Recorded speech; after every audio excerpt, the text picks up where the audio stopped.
Okay, welcome everybody to the Forgotten Tales, the Forgotten Realms. I am your dungeon master this evening, Johnny, and joining us in the studio tonight is Brian. Dwarf Fighter, Targillian Strongheart. I got a dwarf. And then over on our magical scrying device is the Dwarf Wizard, Whon Jick, and half-elven monk, Wudam. The gnome. Damn. What did I say? Yeah. Wudam here. Dwarf. Dwarf? Did I? Oh. Sorry, all the short races. Hey, man. My bad. Quick shout out to our fan, VZ Arcana. Thanks for listening and commenting. Very much appreciated. So just want to throw that out there. VZ, this was for you. Okay. That person is the literal best. Yeah, literally. Okay, so here we go. Are we ready? On the world of Toril, across the Sea of Swords, rises the continent of Faerun, the Forgotten Realms, teeming with all kinds of fantastic and horrifying creatures and places. There's no telling what lies down the many roads of the Forgotten Realms, for there are many tales told, some true, some legendary, and some forgotten.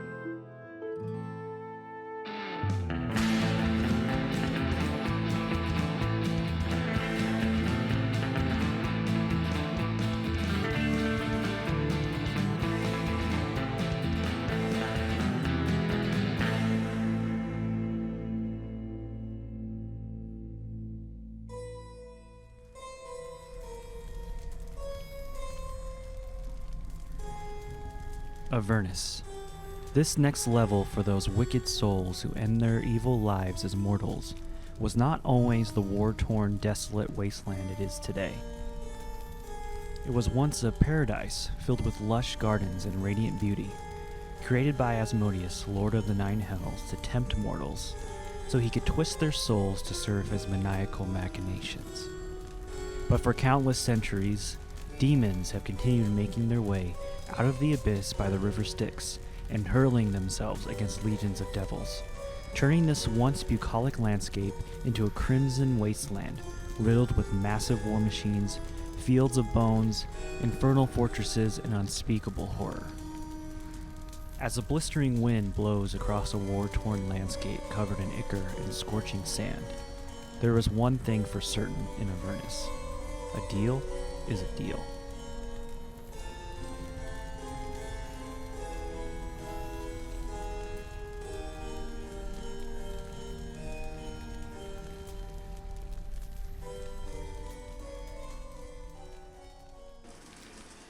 So, we're going to start with Whon Jick. Rumbling, incessant rumbling. Your eyes slowly start to blink awake. Your head pounds in tandem with the distant rumbling. You can feel that you are lying on scorching sand. Nearby, you can hear the sound of flowing, bubbling water. When you open your eyes, you see a crimson sky and various ashen clouds. The smell of sulfur and brimstone hits you so hard that you begin to cough and gag. You start to get up and you can see your companions also lying on the sand, still asleep. Your memory is a little foggy, but you remember that you fell asleep in the tavern in Baldur's Gate, and you have no idea where you are or how you got here.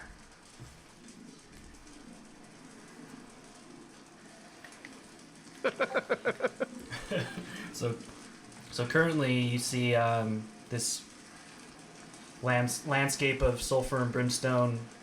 You're coughing and gagging, it's foggy, but you see Targillian, Bazoon, and Wudam all lying in the sand near this river. Who's closest to me?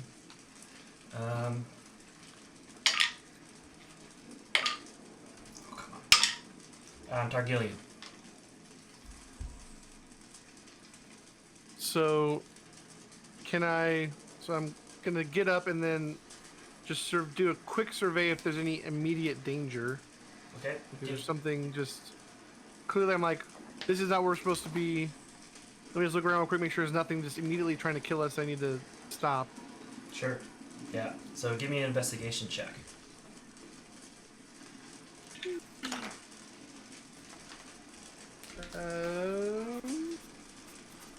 Investigation is under something. There it is. 18 plus 9, so 27. Okay. Yeah, that's great. So the first thing you definitely are able to see is the river behind you. It's got kind of like a reddish tint to it and some steam coming off the top, some kind of swirling energy hovering over the water. As you look around the hellish landscape, you can see dunes as far as the eye can see. And you realize that the dunes you are standing on are not actually made of sand, but appear to be made of fingernails. In the far distance, you see a large blue and white structure. Glowing words on the side read Walmart, and you can't help but have a feeling of dread upon looking at it.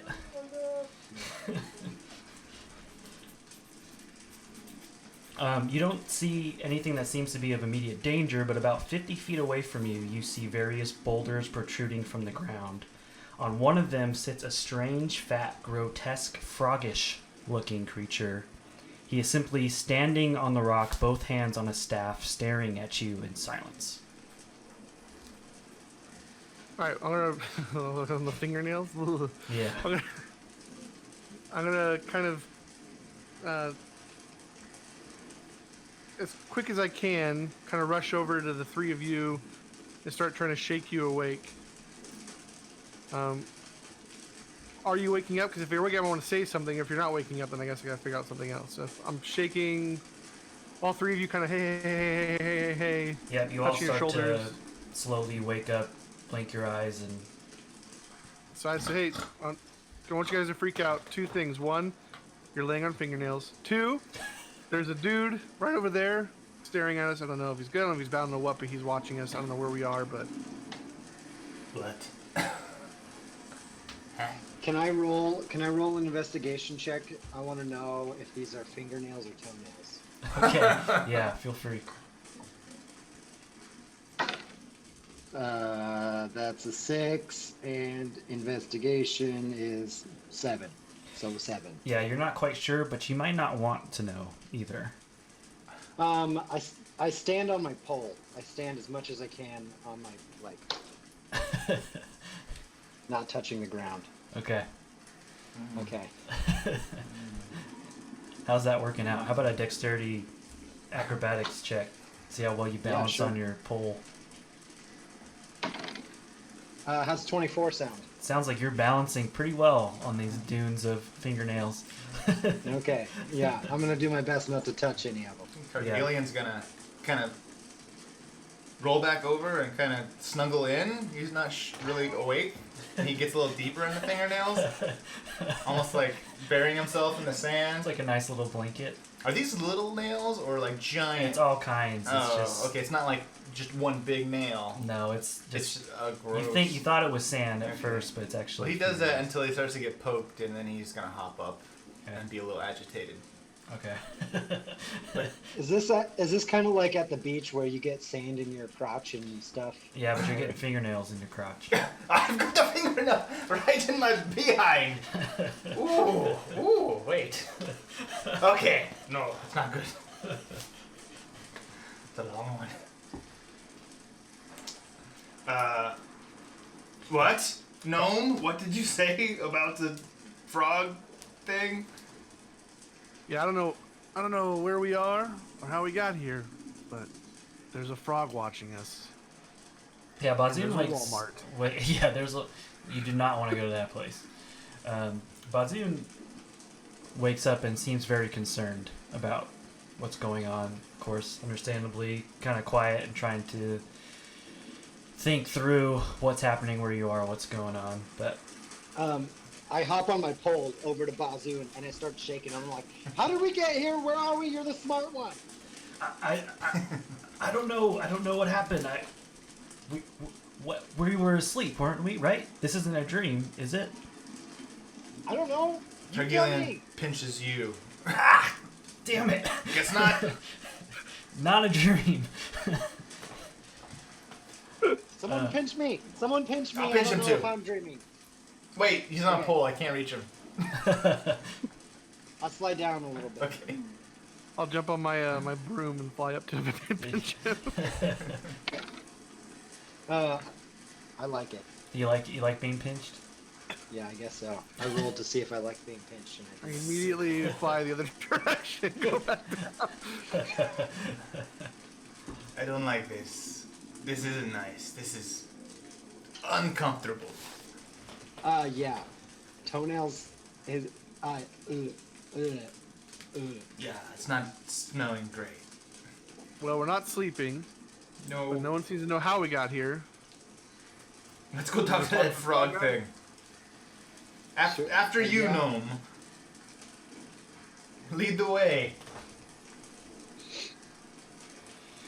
So you guys all head over to the creature. Yeah, but I stay on my pole. It's kind of like a pogo sticking your way over Like there. a pogo. Yeah, do you want another dex check? Sure. Got it. Why not? 22.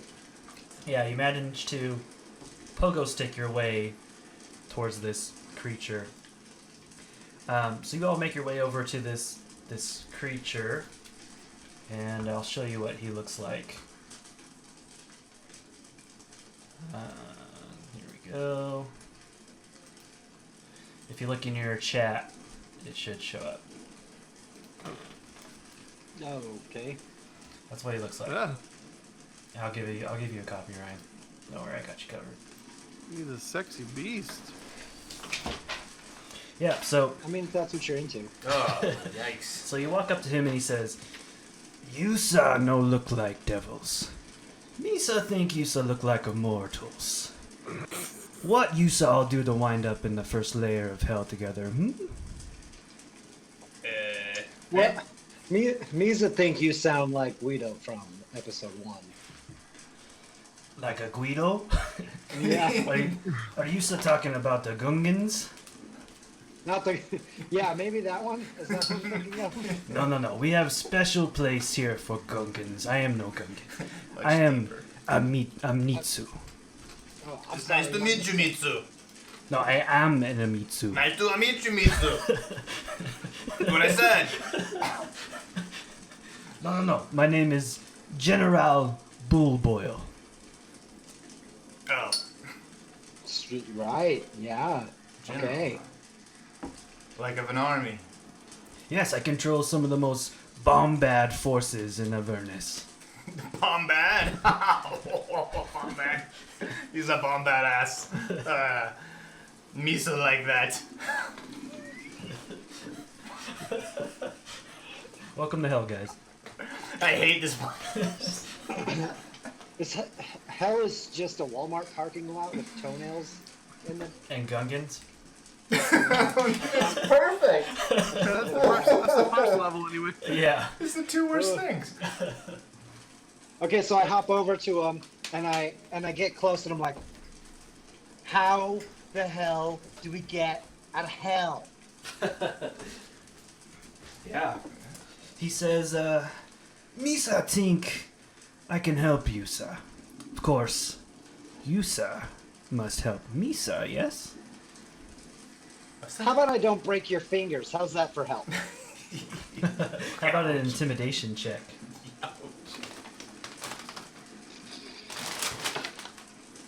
14. Okay, hold on. It's not bad. Ooh. Yeah. You see him get noticeably nervous and says, I see you are brave, yes? But Misa no think you want to go face to face with me in this place. This is Misa's domain. I mean, I believe you. I believe that it is, and I don't want to if I don't have to, but I need out. Perhaps. Why are you here? Why are you standing here? If you're the general of mighty armies, why are you standing on a rock in a Walmart parking lot staring at us? That's a great question. Well, this is the River Styx. And I don't know if you know much about the River Styx, but this is where mortals tend to wander into this realm. And I'm in particular need of some mortals right now, and so I thought Misa would. I'm gonna go in and out of Gungan, just so you know. I'm not gonna be able to maintain it. Sorry. Just commit to it. Do your best. I'm trying. Yeah. Where was I? Oh yeah. And so Misa waited here for mortals to arrive. Arrive. Are we dead? I don't remember. Did we die? Journeying here. Did you? Misa don't know what brought you here. You don't know? Okay. So nobody knows anything. All right. You're just sitting on a rock hoping some mortals come along? All right. What do you want? What do you want? We need to get out of here. It's not so uncommon.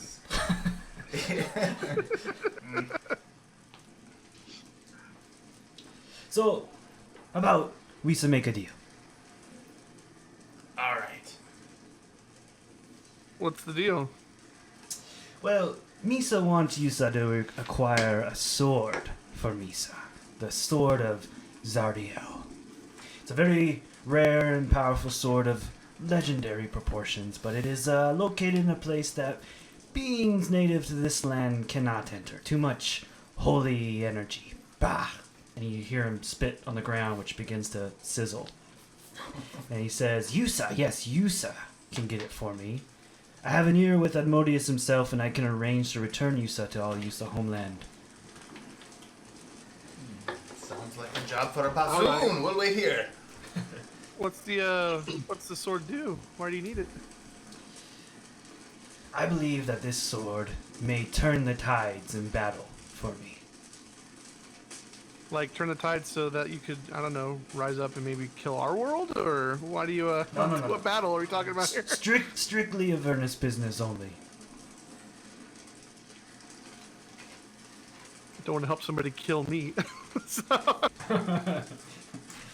No, your realm will be fine. This is strictly Avernus business. All right. Okay. So what's in it for us again? I send you home. Out. We get out of here. We get out of here. You want to hang out for a little while? Not really, but I mean, it seems more like something seems off here. So you know somebody who can get us out, which means you can't get us out. So can't we just go find that guy and talk to him ourselves? You will not receive the ear of Asmodeus. No. But General Blue Boil, yes, he can. Did you call me an Asmodeus? Watch your language. All right. Well, it's hot here. Can we? Let's point us in the right direction. Okay, you guys are good to go? Well, Not up for really, it. but I don't. Do you guys see an alternative here? Just point the way. That works for me. Yeah. Dungeons I get, dragons I get, fingernails, no clue. Yeah, Bazoon says I don't see any other way out of this, guys. I'm with Baldur. Yeah, we're not exactly holding any of the cards, so. Right. Yeah. Great, lead the way, Bazoon. Yeah. Shoves you in front. And the Amnitsu, General Bullboil, says, I know you may not trust Misa, but one thing in this damned place is for certain. A deal is a deal. Okay, what is the deal exactly? We bring you the sword? I'll take you to where the sword is located. I cannot go in Misa self. And Okay. Yusa retrieve it, bring it to Misa, and I send you home. Okay. Misa, bring it to Yusa. Nice to meet you, Misa. All right, I'm okay. Targillian's really just Targillian confused. almost throws up because he's a little dizzy now from all this talk. Okay, so as he starts to, he hops off the boulder he was sitting on and makes his way around it, and he says, "Come, Misa will take Yusa there." and then you start to hear this rumbling from behind a dune, and you see a massive, gargantuan, infernal war machine making its way towards you all. Shotgun. Yeah, it looks like someone took random bits of metal and iron and welded it together wildly. In the front appears to be what you players would recognize as being on the front of a bulldozer, but in this exception it appears to double as some kind of grinding mechanism. Blood and ichor appear to be staining its oscillating mechanical teeth. From the back hangs what appears to be a wrecking ball. You see Bull Boyle sit in the cockpit. He takes out a small gray coin and he holds it. And you swear you can hear the sound of whispering as though it's coming from the coin. He drops the coin into the slot and the whispering voice begins to scream as you feel a jolt, and flame erupts from the back of the war machine, accelerating it through the sand. Oh, wow. I want to ride it. Yeah, so you all are now sitting in this massive war machine, and I'm actually going And I'm on to... shotgun, right? Yeah, Am I on exactly. shotgun? Oh, damn it. Yeah. I wrestle for shotgun. I got that shot. You can ride shotgun on the way back. Well, actually, what I'm going to send you right now is a character sheet for the war machine itself, and you can all pick where you want to be seated. The demon grinder. That's right. The nail clippers, right? Big nail clippers. Giant nail clippers. Okay. So, and then, Ryan, let me give you one.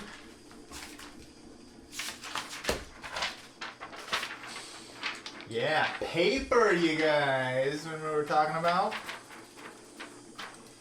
Okay. It's like a book. Hold on, just one sec. That's cool. I'm sorry, guys.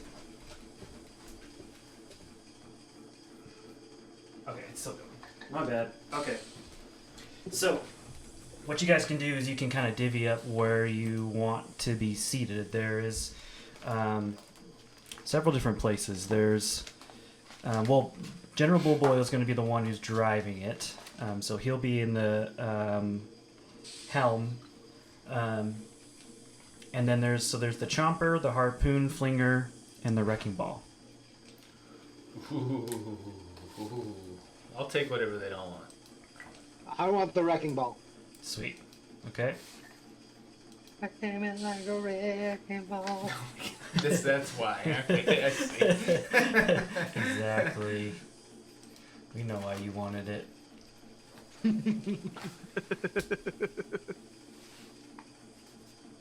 I'll do the harpoon flinger. Okay. Sounds good. Cool. And Bazoon will take a seat at another one of the... Well, yeah, I'll take another seat at the harpoon flinger, which leaves Targillian with the chomper. Sweet. Does that mean they have snacks? Yeah. Has lots of food. So, so let me send you one more thing. Hold on. Okay, here's a map of Avernus.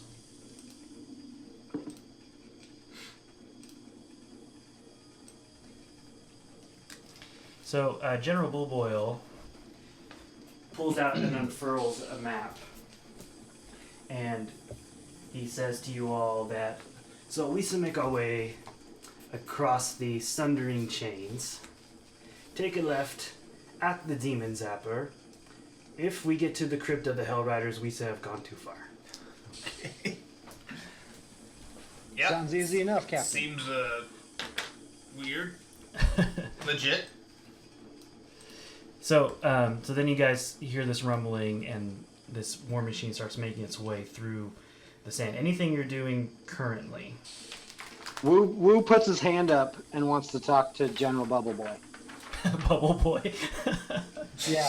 Yeah. Okay.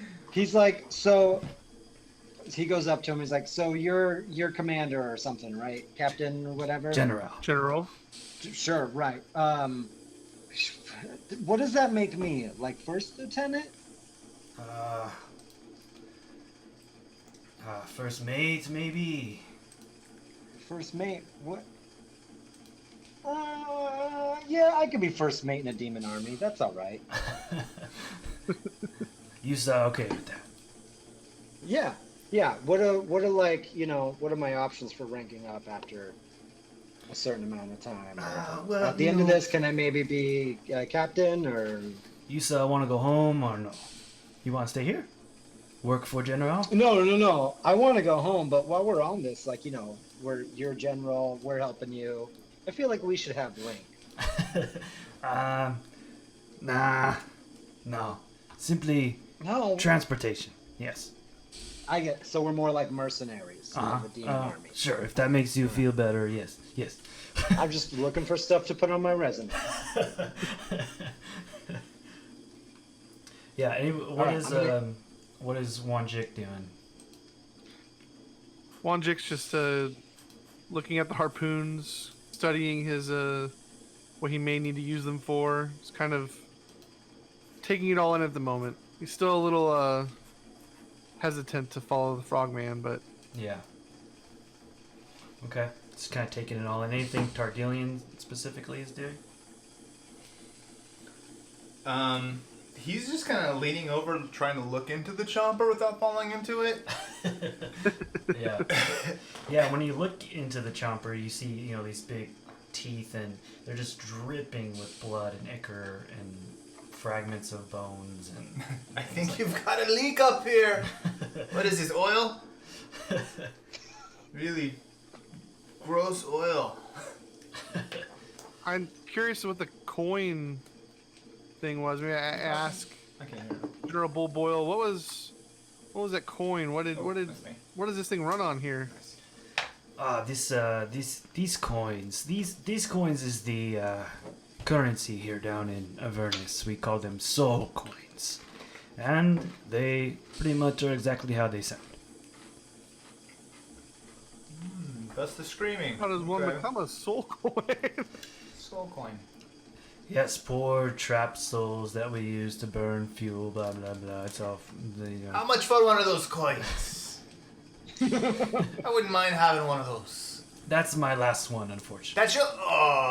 Is this thing run on soul coins? Yes. That's your last one. Yes. And we're supposed to get all the way over there. Yes, we be fine. Uh, We suffice. Okay. What exactly is the soul mileage for this thing? Very soul coin efficient. Man. Yeah. No worries. I get you there. All right, Me okay, promise. I don't know. I'm gonna look to the other guys and be like, I don't know. Math doesn't seem right. One coin, that's a long way. I mean, I've never seen one of these before, but I know that he's got at least, 4 more souls here if he needs them, so just keep your guard up, please. That's a good Yeah, point. that's a good point. We shouldn't get too comfortable with them. Hey, Admiral Buble, are we there yet?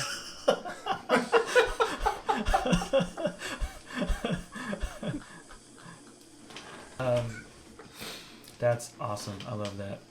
Admiral Buble. That's great. Almost there.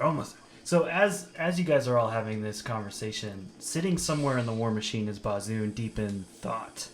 He knows he has read something about Zariel before, but cannot place it. He focuses his thought, taking in deep breaths, and he casts legend lore. And Bazoon starts to call to mind all that he has ever read on this Zariel figure. He begins to remember. Centuries ago, an angel of Celestia was sent to Avernus to observe and note the battles between devils and demons, known as the Blood Wars, that were taking place there, and to return that intel to the gods of Celestia. She began to visit Avernus more and more, and slowly over time she became obsessed with the infernal plane. She became convinced that if the gods of Celestia intervened in the blood wars of Avernus, they could stop fiends from plaguing the material plane. However, her superiors refused to get involved. This greatly angered Zariel. She decided to take matters into her own hands, launching an assault on Avernus with a group of mortals. But alas, she failed and was presented to Asmodeus, the Lord of the Nine Hells himself. Asmodeus offered to make Zariel Archdevil and ruler of Avernus, the first layer of the Nine Hells. Given this tantalizing opportunity to unleash her wrath on demons with her army of devils, Zariel accepted, causing her to fall from grace and become the corrupted angel who now protects Avernus from those celestial beings who would seek to claim vengeance on other fallen angels. Despite this tragedy, some say that she can be redeemed. If she can be convinced to wield her radiant sword once more and allow its holy spark back into her soul, she could return to Celestia as beautiful and glorious as she was before.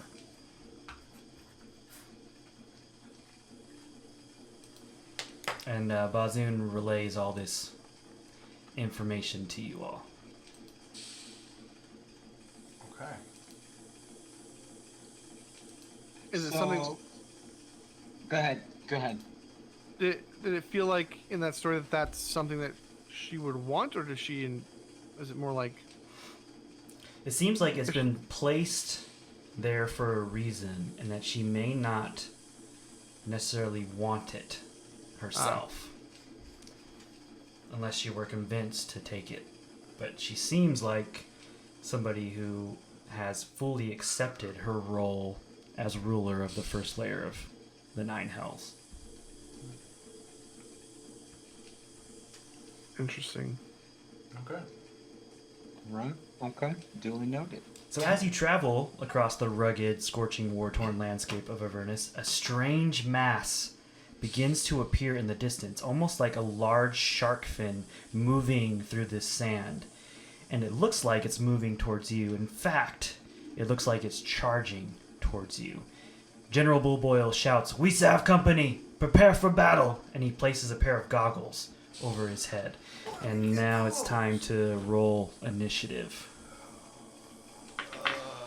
The initiative groans. Why did I sit in front? Okay, so let's start getting an initiative count. Anyone between 20 and 25? No. Anyone between 15 and 20? 19. 19? All right. Sounds about right. Anyone between 10 and 15? 11. 11? Okay. And then what do you have, Whon Jick? 7. 7? Okay. All right. Now, so you guys have that character sheet for the War Machine. I'm also going to send you this monster, it looks like.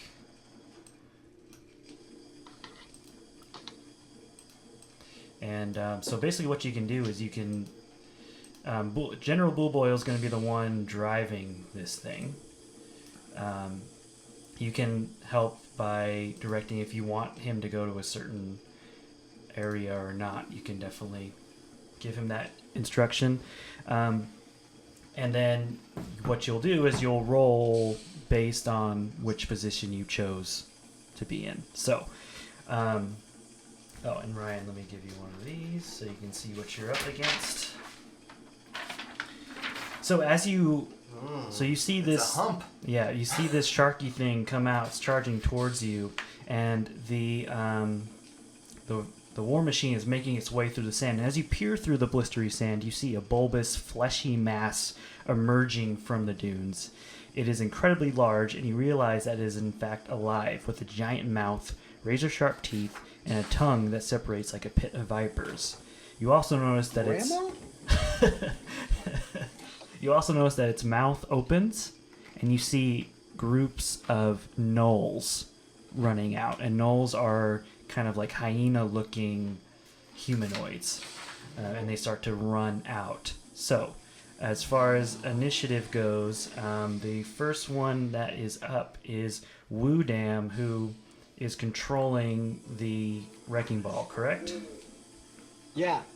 So this monster is still quite a ways away. The speed of this War Machine is 100 feet, and you can see that this thing is like still a good 300 feet away. So let me roll for General Bull Boil. So I take it it's not one of your pets, General B.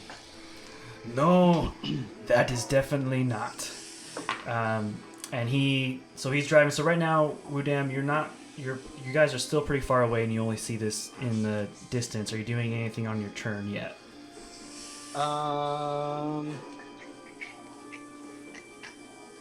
No. I guess not. Okay. So then, same thing with, Bazoon's in a harpoon flinger, so I'm going to go ahead and try to, you see Bazoon, like, just picture A New Hope, Star Wars A New Hope, when they're, for the first time, doing the Millennium Falcon, you know? That's kind of what you see Bazoon doing. Okay. And he got a natural 20. Oh, nice. I got one. So, yeah, exactly. I turn around from where I'm sitting in the wrecking ball, and I turn around and I look at him. And I'm like, "Don't get cocky, kid." Oh, perfect. Yeah, way to go. Okay, so you see Bazoon, who's feeling pretty good about himself about this. Aim his harpoon flinger, and you see as it glides across the Avernus landscape and right into this giant creature. That does bring us to Targillian. How far away is he? So at this point, he's still about that 300 feet away. Targillian grabs tighter and just kind of hungers down and is like, hold on to your butts. And you continue to see, very nice, continue to see these groups of gnolls running towards the war machine. And that brings us to General Blue Boil, who will move his full, actually what he's going to do, because he doesn't even need an action, and we're going to move a full 200 feet. So a dash, so to speak. So you all see this flame erupt even greater out the back of the war machine. As I look down and I say, "That can't be good for the soul mileage." Right? yeah, and you see these massive flames move through and makes the war machine move through these massive dunes of Avernus. So we're looking at about 100 feet away from this giant creature, which brings us to Whon Jick. We're about how far from the creature now? About 100 feet. All right, well, that's within range to shoot one of these harpoons right at it. Yeah, the only reason I hit was because I got that natural 20. All right, so I'm going to shoot a harpoon at it. Okay. Guess I got to roll, right? Yep, let's do an attack roll and add 5 to it. 16. Yeah, let's see. Yeah, 16 is a hit. So that means on a hit you do 9 damage to it. Unless you want to roll 2d8 and try to get a higher number.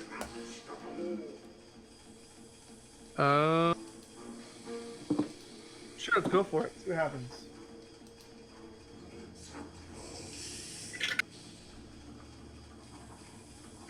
Seven and 3 is 10, so 1 more damage. Okay, nice.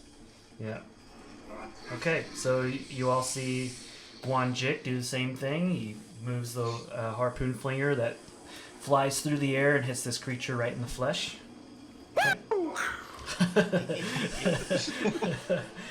Which brings us to the gnolls, who are going to move as quickly as they can towards the war machine, but that's all that they can do on their turn. Which then brings us to this massive creature who isn't going to do anything else on his turn. Which brings us then to Wu Dam. Am I within wrecking ball distance? Not quite yet. You're going to have to be... So the tricky thing about the wrecking ball is that you'll have to be right up at 15 feet in order to hit it, but that's also the range of the creature, so it's a little bit risky. That reminds me really quick that Targillian with the Chomper does have the ability to ram through groups of these gnolls and completely eviscerate them, so just so you know. But let's go back to Wu Dam. Wu getting all, battle ready and not close enough. He's all excited, so he pulls a dagger out of his tunic and just throws it at the direction of the creature. Okay. Yes. You can't sit around and wait. No. How's the 15 sound? 15 is good. How much damage does that little dagger do? I don't know if it. How far away is the creature? I don't think I have to roll a disadvantage for Probably, yeah, because we're still like at 100 feet away. 15 would be the low one then. Okay, well that's good. All right. Okay. Let's see. Dagger. 5, 6, 7. 7 damage? Yeah. Okay. That's it. Woo, damn. Alright. Yeah, Bazin's gonna try another harpoon flinger attack. It's a 9 plus 5, which is enough. So it's going to be another 9 damage. So you all see, again, this harpoon head through the air and right into this creature. So General Bullboil then. So now he's got enough speed that do you guys... I'll say Woodam, do you want him to try to get as close to the creature as possible? Yes. Okay. Woo's got a plan. So what do you say to General Bullboil to get him to do that? I say, Colonel Bubble, another dash, move closer. So you see General Bullboil move on the steering wheel. This thing goes flying off a dune, crashing into the sand, continues to make its way, sand of fingernails flying everywhere. I'm in front! But then he makes his way right up against this giant creature, which then brings us to Whon Jick's turn.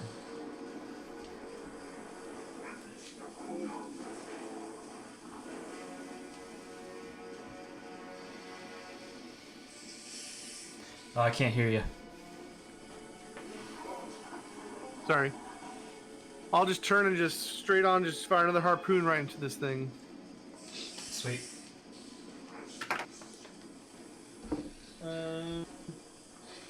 17 plus 5 is 22. Okay, yeah, that's definitely a hit.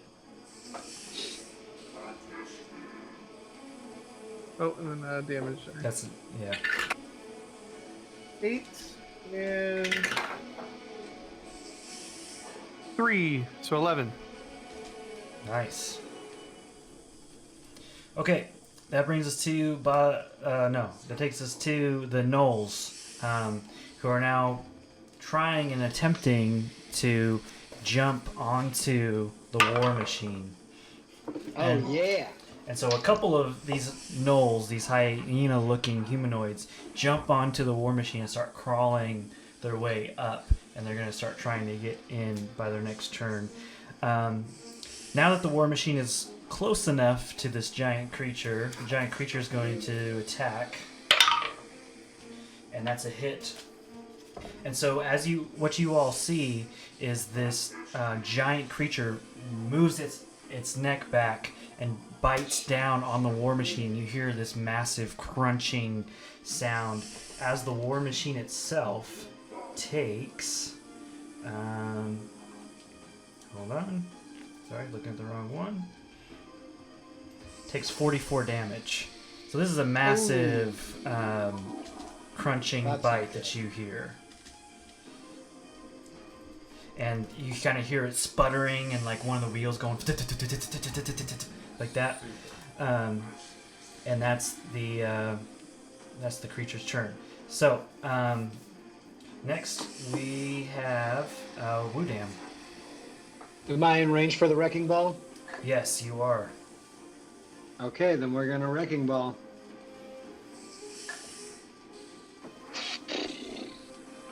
What do I roll? I rolled a hit. Right? Wrecking ball. +9 to attack. How does 13 sound? 13. Yeah. That's a miss, my friend. Dang. Yeah.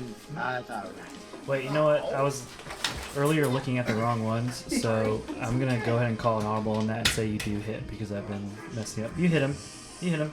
Okay. All right. Okay. That's fine. So with the wrecking ball, and also because I just think it's epic, and I don't want you to have to miss. So you will do a d20 plus 9. Okay. 14 again. Oh wait, no, you already. Sorry, my bad. You did hit. So that's 8d8 plus 4. Okay. All right. My bad.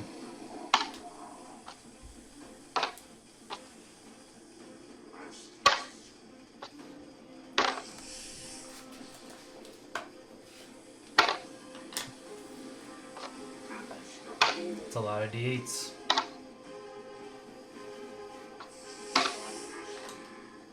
44. 44. Also. Nice. That's great. Okay. Anything that Wudam yells or does as he's swinging this wrecking ball? No, but he's just got a big smile on his face. It's like the happiest moment in his life. Yeah, as you all see, so you saw this creature take a big bite down onto the machine, and it kind of messes up a little bit, but Wudam's able to swing around with this wrecking ball and smack it right into this thing's flesh as it swings its head back in pain. That brings us to Bazoon, who's going to try another helm or harpoon flinger. That is a hit, so that's going to be another 9 damage. That brings us to... So Targillian, you see, as this thing's coming around this creature, you see a group of gnolls right in front of the war machine running its direction. And it's your turn. So, I have a question. Yeah. Out of character. Normally Targillian gets 3 melee attacks. Uh-huh. In this vehicle, can he use 2 of those, and then the third one, you do something with the vehicle? So what you could do is do an attack from with... There would only be one attack that would be the vehicle attack. Can he use 2 of his... So he could use his dwarven thrower for the other 2 attacks, I would say. Alright. Well, I would say then I'd have him charge towards these gnolls with this chomper to see if he can grind them up first. This group. And so... Oh, it's a critical 20.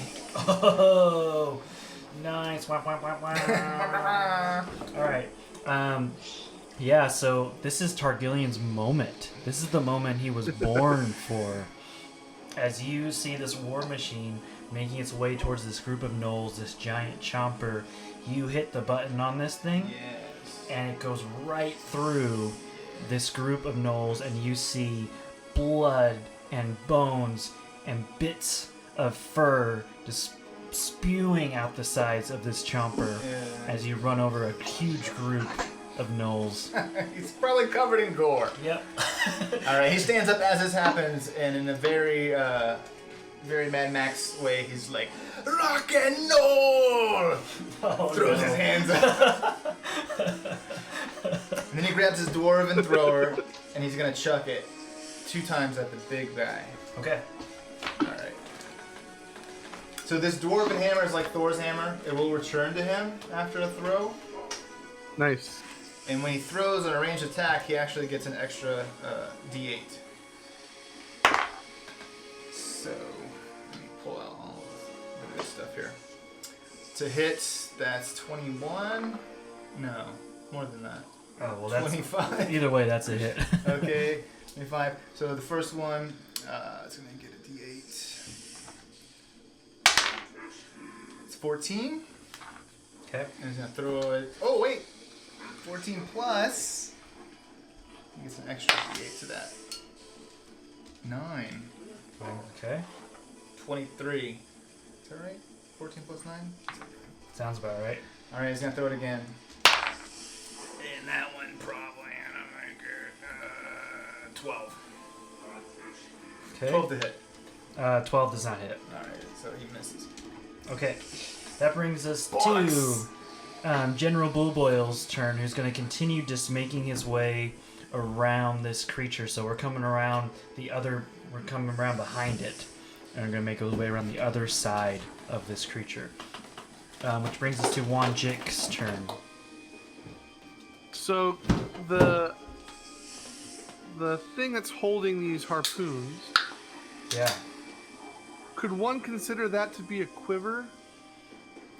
What happened? Did you lose your lights? Sure. Yeah, a quiver. Sure. And these are like just big like arrows or bolts, right? Yeah, exactly. Perfect. So, Whon Jick is gonna roll up his sleeve, pull out his rosary, which is his arcane focus. This is a kid show, man. He's gonna smack his hand on the side of where the harpoon bolts are being stored for him and Bazoon, Okay. and he's gonna cast flame arrows, which when you touch a quiver containing arrows or bolts, when a target is hit by a ranged weapon attack using Cool. a piece of ammunition from it, it takes an extra 1d6 fire damage. That's badass. Basically, it turns them into like magical flaming harpoons. That's awesome. Shit, I'm glad he's on our side. And it lasts for an hour. Okay. Once the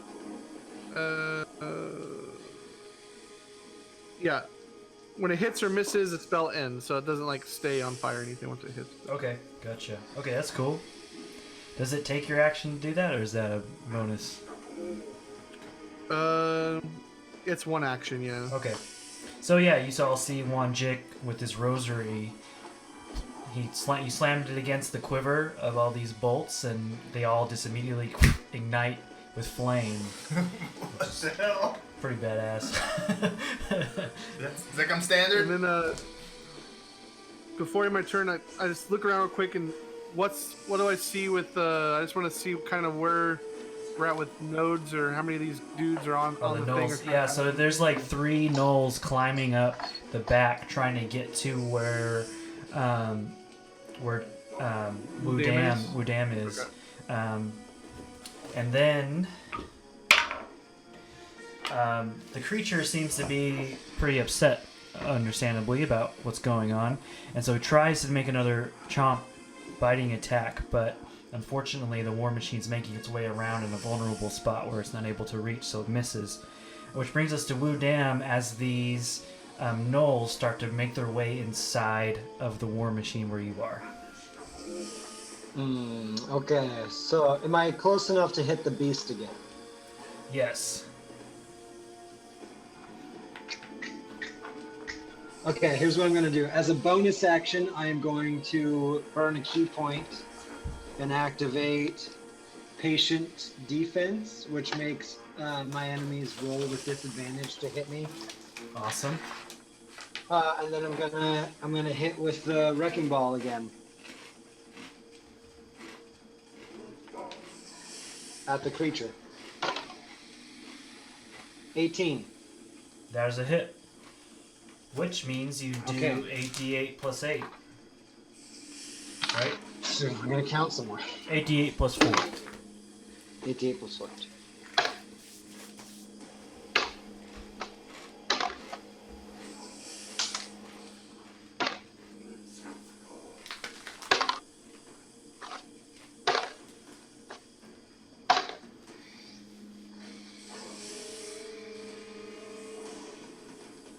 $28. Wow. That's great. Yeah, so as Roll this a lot war of machine makes its way around, making another pass around the creature, the wrecking ball hits it in a very vulnerable spot. And you again see it scream out in pain. Poor little guy. What else is Wudam doing? That's it. That's all of his actions. Okay. That brings us to Bazoon, who's going to use the harpoon again. Actually, you know what Bazoon's going to do? Is Bazoon looks back and sees that the gnolls have made their way in, so he's going to get off the harpoon flinger for a second and cast Spiritual Weapon and also attack with his Warhammer, which does Let's see. Actually, you know what? I made these. So I made these gnolls. This is actually a 4th edition thing. I made these gnolls minions. So as soon as you hit, they're dead. So Bazoon gets off the harpoon flinger, runs back, casts spiritual weapon. So you see this spectral floating warhammer appear. He attacks one with his warhammer, and the other one attacks with the floating spectral warhammer. And you see these gnolls getting basically knocked out cold.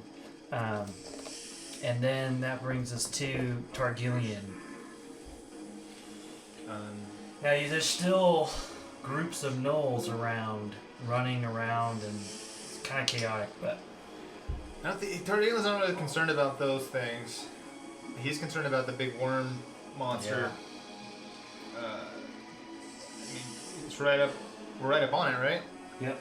He's gonna drive the chopper into it. Oh, yeah. So 19. 19 is a hit, which you roll 66 plus 4.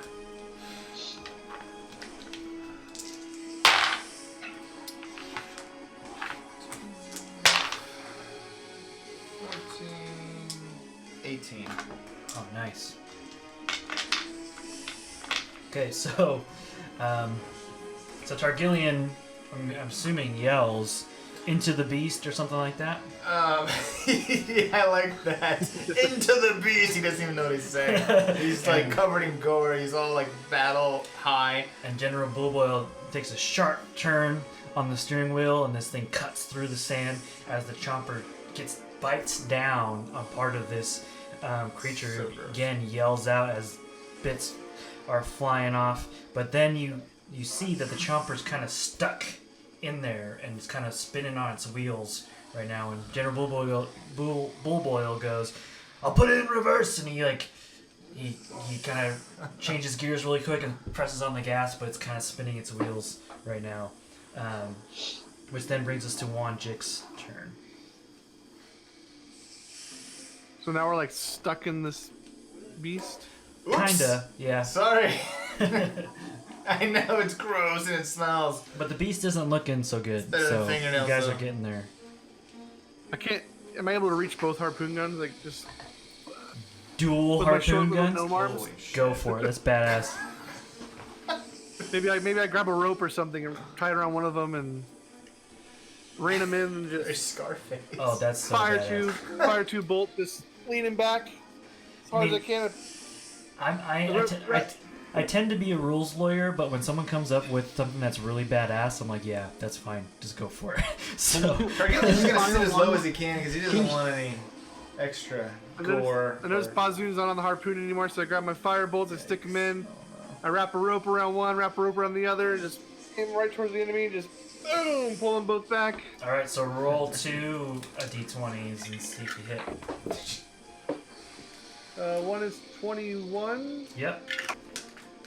and one is nat 20 plus 5. 25. Okay, so Yeah. let's kind of break Get this that up. So the natty first one is going to be, so that's going to be 9, 9, and 9. So 9 times 3. I'm never good with my 9s. 27. 27 Plus 1d6 fire damage. plus 1d6 fire damage. Okay, so what's that going to end up being? 33. Something. Wow. Okay. Oh, 1d6, sorry. I didn't roll it. I just did 6. Yeah, just roll that. Yeah. 33. A 5, so 32. Okay. Anything particular we see Whon Jick do while he does this epic move, other than just what you described? He looks pretty epic. He just pulls him back, boom, and you just see the fire streaking from both sides, and then just reflects in his eyes. He just this little smile. You never really see him smile. This little smile just perks up on Can his we get a face, slow motion, like 3,000 frames per second shot of that? With lens flares and Tiny everything. little gnome And kicking like the ass. audio like cuts out completely, so it's just quiet. Yeah. It's like the shockwave that moves. Pushes through hair the back. air. Exactly. Yeah. Okay, so then, so all that happens, which is epic and amazing, and then one of the gnolls then tries to attack Wudam, but given everything that's happening, maybe the shaking of the war machine as it rams into this creature. He misses. And then the creature, now greatly in pain, again tries to bite down on the war machine. And it is a hit. So the war machine, you all feel another crunching and a jolting as this war machine takes another 44 damage. Damn it. And again, it's kind of stuck in this creature and wheels spinning. But the creature really isn't looking too good, which brings us to Wudam. Now, should I jump on it, as I always like to do? Wudam loves to go I had on a top feeling of you were animals. going to do that at some point.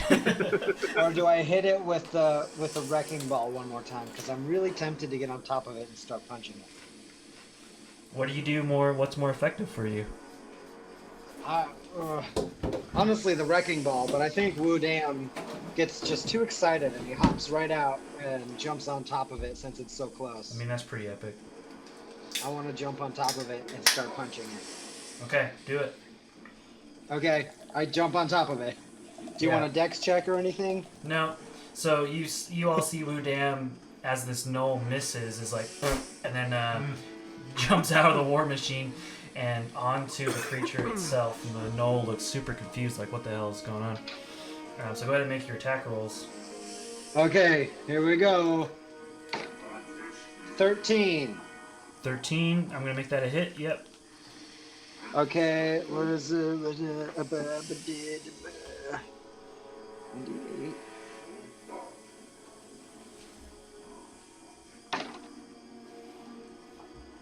16 for that attack, and then I'm gonna do an unarmed strike. 14.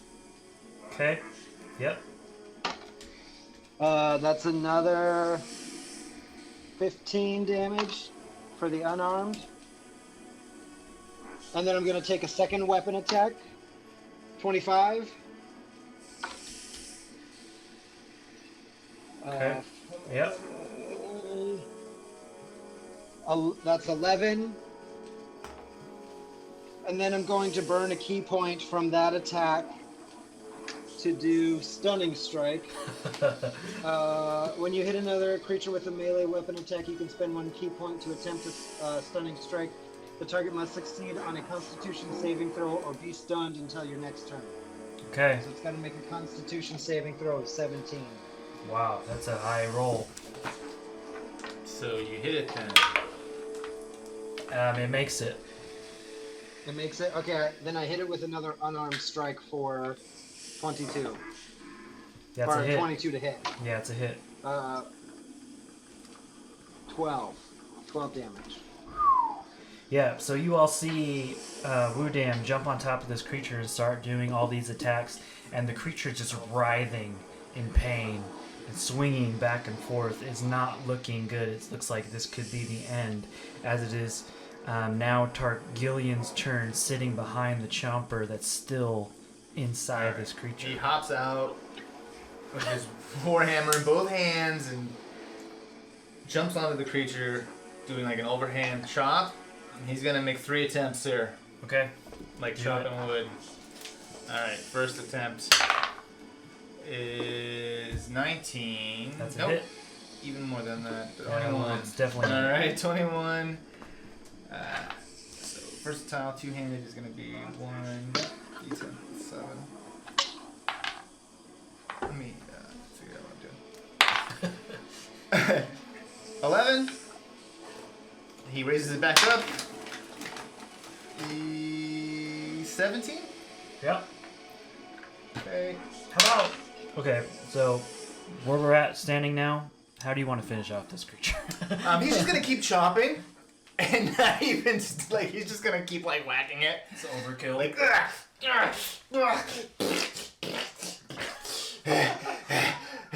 Who's next? He's kind of like almost Bone in and a blood and bloodlust. viscera just. He's Can I The final can I go gnoll- over to him while he's hacking away and just be like, Targillian, it's okay. Targillian, stop. Hey, calm down. It's all right. It's Rudy. He hate fingernails. I see I see Wu Dan still trying to like punch it, and so it's just me and Bazoon watching the two of them just smacking this dead thing. Yeah, we're Literally beating a dead horse. Yeah, we maybe And, overdid it a little. Yep. So, and then the gnoll that was left in the machine sees all of this and starts to make a run for it. And you know that scene in Elf where the last kid is running away and he throws that snowball? Yeah. That's what Bazoon does with his spiritual weapon to take out this final gnoll. It's just Now like, do the harpoon. Just Oh my god.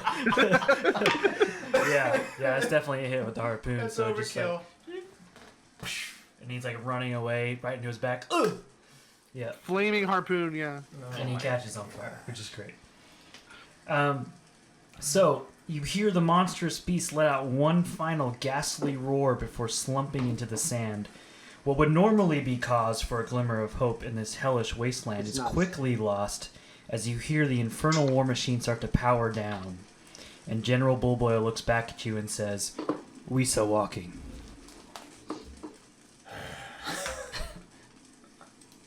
You guys called it. This is import race. Yeah. Okay, we need to understand if there's more of these things out here and what's kind of going around us. You never know in this wasteland, but we should be okay. We should be okay. yeah, that's what I thought when I went to bed last night.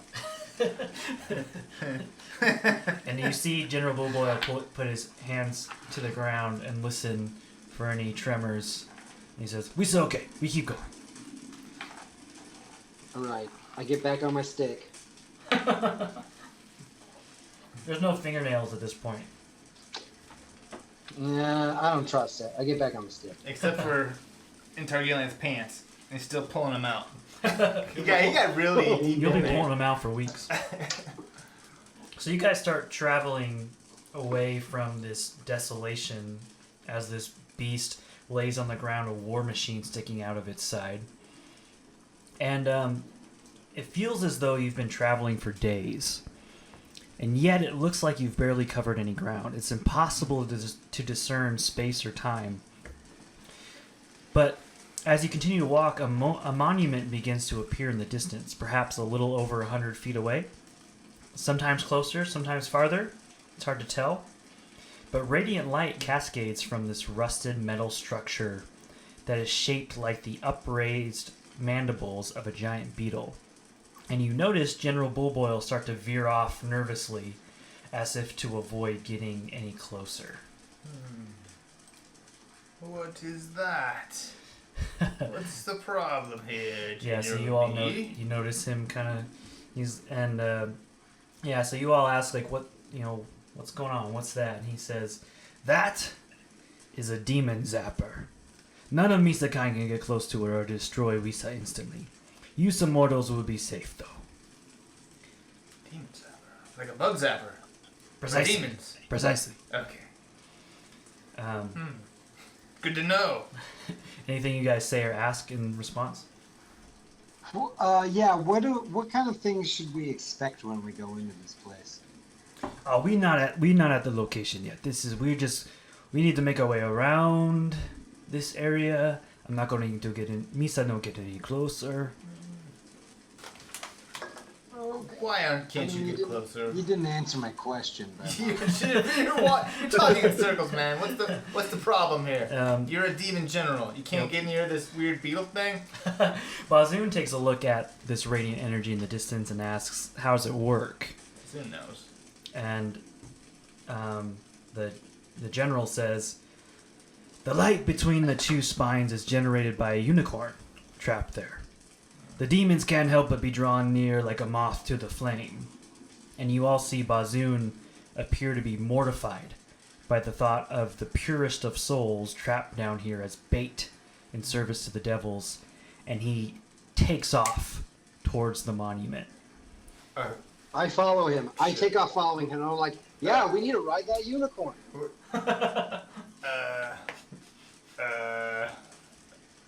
Whon?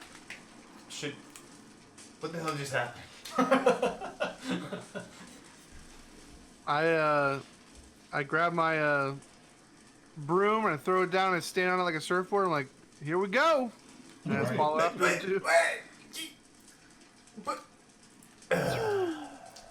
You're like Gimli when they're chasing after He the. puts his head down and he just slowly trudges They're in that dangerous over direction. short distances. And he says to the general, he's like, just stay here. I think Oh, no wherever problem. here is. Misa, stay here. All right. So you all, following Bazoon, run towards this monument, and you see, like I said, like kind of mandibles of a beetle protruding out of the ground, but in fairly high up.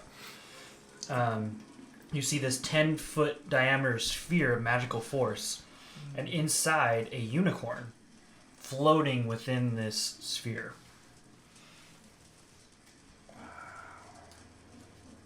I climb it. Climb Let's it? go. I climb it. Give me a dexterity acrobatics check. Do you want? Let me see. I'm pretty sure. Move. Oh, that's horizontally. Okay, yeah. Oh yeah, you can just do that, can't you? I just yeah. How's 27 sound? Okay, well, yeah, I was just doing it for flavor's sake anyways. You climb up this thing very gracefully, but you notice that the sphere is very solid. You try to hit on it, and it's like hitting a wall. I hit it harder. Again, it's a magical force that your bludgeoning damage doesn't seem to make a difference. Does the Who's there? unicorn? Can you tell what's holding it up there? I look around to see if there's like wires or like Wires? Yeah. Do Does do also, an investigation or arcana check. Some kind of special. let's do. Neither of those are great. About how high up is it? It's like a good 50 feet above the ground. Oh, cool. My broom can fly 50 feet, so I was gonna rise right up to it after watching him climb it. I'm like hanging on, and then I just like look over and I'm like, oh man. I was just like, what's it? I got a 6. Can I do an investigation check? Yeah, go for it. I have Or- proficiency. or in that, Arcana, so whichever I one. should do that. A what? Or arcana, whichever one you want to do. No. Either one. I have proficiency in both. I guess Arcana, so I know what's kind of if it's magically delicious. 18 and 9, so 27. Yeah, so you can tell that this sphere that it's in is meant to keep out any kind of damage done to it, but that's not necessarily the same case for the tower in which it is holding it. The tower itself looks like it can be damaged or destroyed. So can I then shoot? I look at Woodam and I'm like, should we just blow this tower up? Yeah, here, I got an idea, and I scurry down the side of the tower, and then I go to the bottom, and I take my stick, and I put it at the end of the tower, and I start trying to, like... Does that Let's do go. anything? Get ready to catch.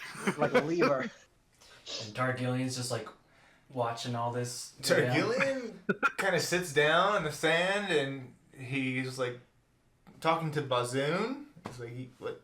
Do you think this is a good idea? Like, you think it's there for a reason?" Yeah, and you see Bazoon, who in his desperation, seeing this happening, starts swinging at it with his Oh boy, warhammer at the same time. you're all lost your damn mind. All right, let's... I hit it. We hit it. Yeah, so I'll shoot a firebolt at it. so your goal is to destroy this tower, correct? So for the sake of brevity, takes you guys a few minutes, but you start to slowly chisel this tower away as General Bullboil looks off in the distance, like, what the hell are these guys doing? Eventually, the tower takes enough damage to where you start to see a flicker in the orb that's holding the unicorn near, as the unicorn falls onto the ground, gracefully, of course, because it's a unicorn, and starts to nuzzle up against Targillian. God, get it away from me! What Oh, the you've hell? made a new friend! I don't eat unicorn. So you're kind of like gross out, like icky. I like, don't really know how to handle it. He's just kind of like, What do the rest of you do okay. as this unicorn's walking around your midst? They let you out, I not wanna me. Get approach away it. from me, you weird dog. Well, I have a. Well, is it considered a small beast? Probably not. No. Pretty big. No, it's pretty big. It's majestic. It's actually I a guess I can- celestial. Ooh. Can't talk to Majestic it. AF. Celestial. From Celestia? I speak celestial. Does that help? Ooh. Yeah, it does, You actually. should talk to it then, gnome. Does it speak celestial? It does. Oh, okay. Ask it where the sword is. I talked to the. I guess I talked to the unicorn. Ask it if it can get us out of here. Hello, I introduce. I tell it who we are, and I first I ask how long have you been here? How long have you been stuck here? It tells you that it's actually been stuck there for so long, it can't remember.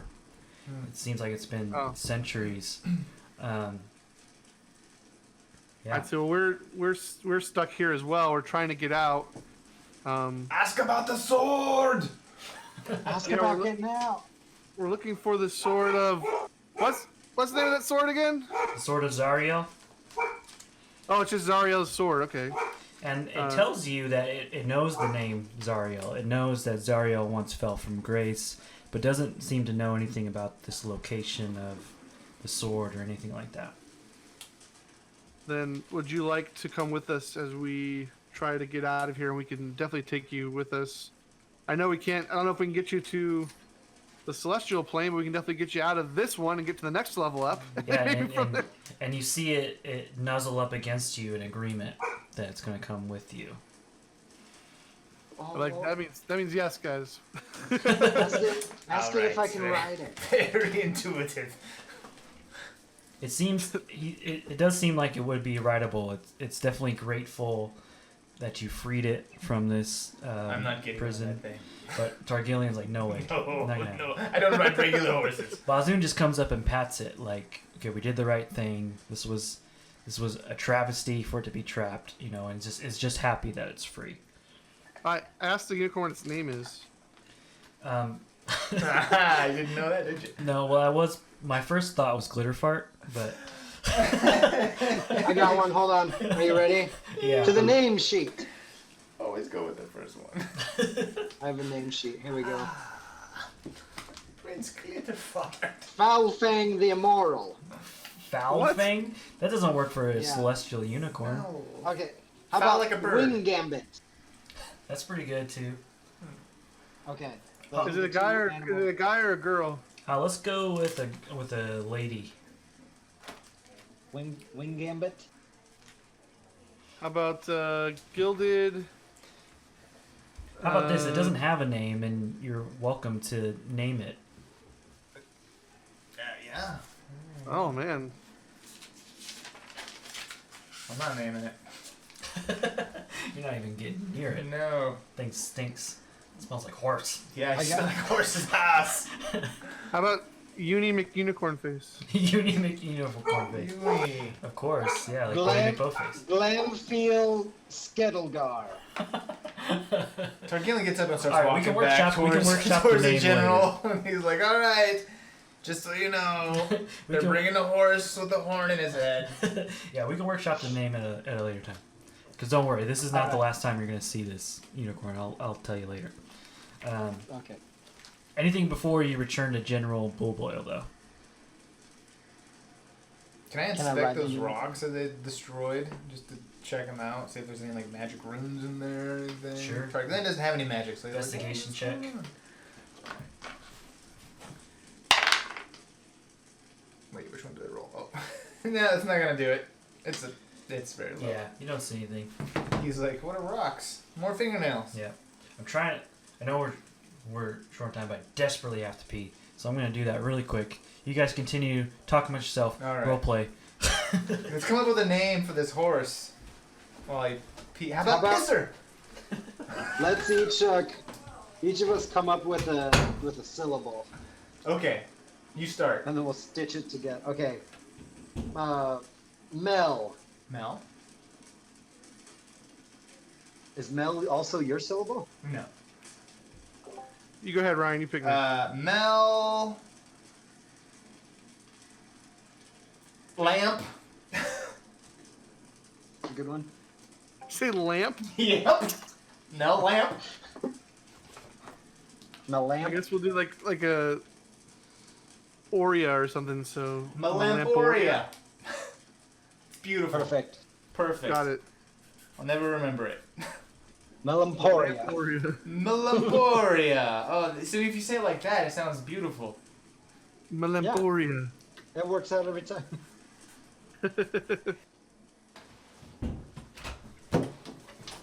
Alright, they all want to get drinks. Okay. And we named the horse. What's the horse's name? Melamporia. Melamporia. Yeah, we all came up with a syllable. And it came out terrible. Well, yeah, that sounds about right. Melamporia. Can we just call it Mel? Mel for short. Yeah. Alright. I think we definitely have enough time for crowds to go, so we'll jump ahead to the next scene, as it were. So then we could probably make pizza while we play Magic. If you're planning on hanging out. Yeah, so you can reteach me how to play Magic. Sweet. I'm excited. It's been wow, it's been a long time, man. Melamporia, huh, Kyle? That's what we came up with, and it wasn't me. Don't blame me. I mean, I'm pretty partial to glitter fart, but That's a nickname. Rainbow Dash. What are some more? My Apple children would love that. Rainbow Dash? Mm-hmm. It's a real pony name. Is it really? Oh, I know all about My Little Ponies, bro. Have you seen that? Yeah. Have you seen that Bob's, Bronies? Yeah. seen that Bob's Burgers episode? Oh, it's Yeah. so good. That's why they're never allowed to go on DeviantArt. That's one of my favorite episodes. It's super accurate. Draconius. Braconius! Yeah. Yeah. Okay. Alright, so you guys now have this unicorn following you. You make your way back to General Bullboil, who's like, okay, like You're cool with the unicorn, right? It's just the weird structure that we destroyed. not my problem. Is that cool? Like, you can be around the unicorn, you just can't be around the weird structure thing? Because you're like, you can't get anywhere near I it. didn't even you want to said. go near that thing. Yep. Oh, okay. Does he want to eat the unicorn? Did he say that? That's why the unicorn was there to attract demons to eat it. It was basically like an infernal bug zapper. Okay, so now that it's broken, he's probably fine. Yeah. How does the unicorn react around the general? The unicorn, being a celestial, is definitely, of course, not crazy about him being there. It is his It's also a little house. uppity about it, though. Right? Yeah. Like- I am a unicorn. I am the purest thing there ever was. Exactly. I'm a celestial. I don't belong here with all of you. The Swedish unicorn. Yeah. How did that happen? Can Whon Jick translate for the unicorn always? I love it. Yeah. I mean, literally in the monster manual, it does speak celestial, so that's awesome. In that voice? You must translate in that voice. It has to be in that voice every time. Listen, douchebags, let's get out of here. So, It's just, it's got really, this, like, it's really mean. I just translate it like nice though. yeah. swears a lot. Oh, you're a bunch of stupid idiots. I don't like you. You're a bunch of smelly pigs. Oh, you know. Well, Dan, Olympia fine. says that you got a really good bag there. Should I like So, as you make, I don't have a bag. as you guys make your way across the Avernian wasteland with this now unicorn, eventually you reach the location of this sword. And, oh, sorry, I accidentally pressed the button. Sorry, hold on. No intense music. My bad. Oh, it sounded like a toilet flushing. And we flushed it down the toilet. Yeah. So General Bullboil says, "Here we are, my friends. This place is called the Scab. And believe me, so when I tell you, sir, it's exactly how it sounds." And what you see is there's what appears to be like a temple, and it's up on this mound of what looks like a giant scab. And I mean scab like a scab. And he says, a holy temple exists here. A little slice of heaven in this hell, also called the Bleeding Citadel. But the soil of Avernus abhors this holy structure, causing the land around it to scab over. And sure enough, as you look out, a great, disgusting scab the size of a large hill rises up from a stinking swamp of blood. The dome top of an alabaster temple pokes through the scab. Many black iron chains of Avernus converge on the building, attaching within the grotesque mound. Yeah, I know some of those words. Yep. There's a lot of gross, look up gross in the thesaurus and add it to all this. Just this unnerving urge to just pick at this temple. Just I just can't help myself. I know it's bad. You guys turn around and Woo's over there just like with his stick, like trying to flick things. Oh, gross. Yeah. In General Bilbo, it tells you that there is a entrance, but it does involve crawling through the scab itself. Whatever, as long as it's not toenails, let's go. Yeah, he's got a point. I draw the line at toenails. how big of like a crawl through space are we looking at? It's fine for a gnome. You can walk through it, no problem. It's fine for a gnome. Why don't you scout it out for us? A dwarf has to kind of bend down a little bit, but a half-elven monk is like probably crawling on all fours. Yeah, I'm just gonna dislocate all the bones in my body and still get through it. There's like Alright, slither. let's send the gnome in first. Woo. John Wick, you go first, and then me and Bazoon will follow, and the elf can come behind. Should we try to scout it out first, or just... You are the scout! And he pokes you with his hammer. He's like, come on! Alright, Mr. before I do that, Badass! Yeah, I'm going to cast a spell. Okay. I'm going to cast Find Familiar. Oh. And then everything in the land says, yeah? So I pull out my things, and I yell out, Guillermo! It's him in the And all of a Toro. sudden, appearing in an unoccupied space within range, a spirit takes the form of a, well, I say, this is my familiar. His default, because you can kind of change it to whatever animals on this list. Yeah. You can transform. But by default, he's a weasel. Okay. That's my Patronus. Now I know what you're thinking. Yeah. What you're thinking is you see before you a small miniature Tyrannosaurus Rex with a Hawaiian t-shirt and sunglasses.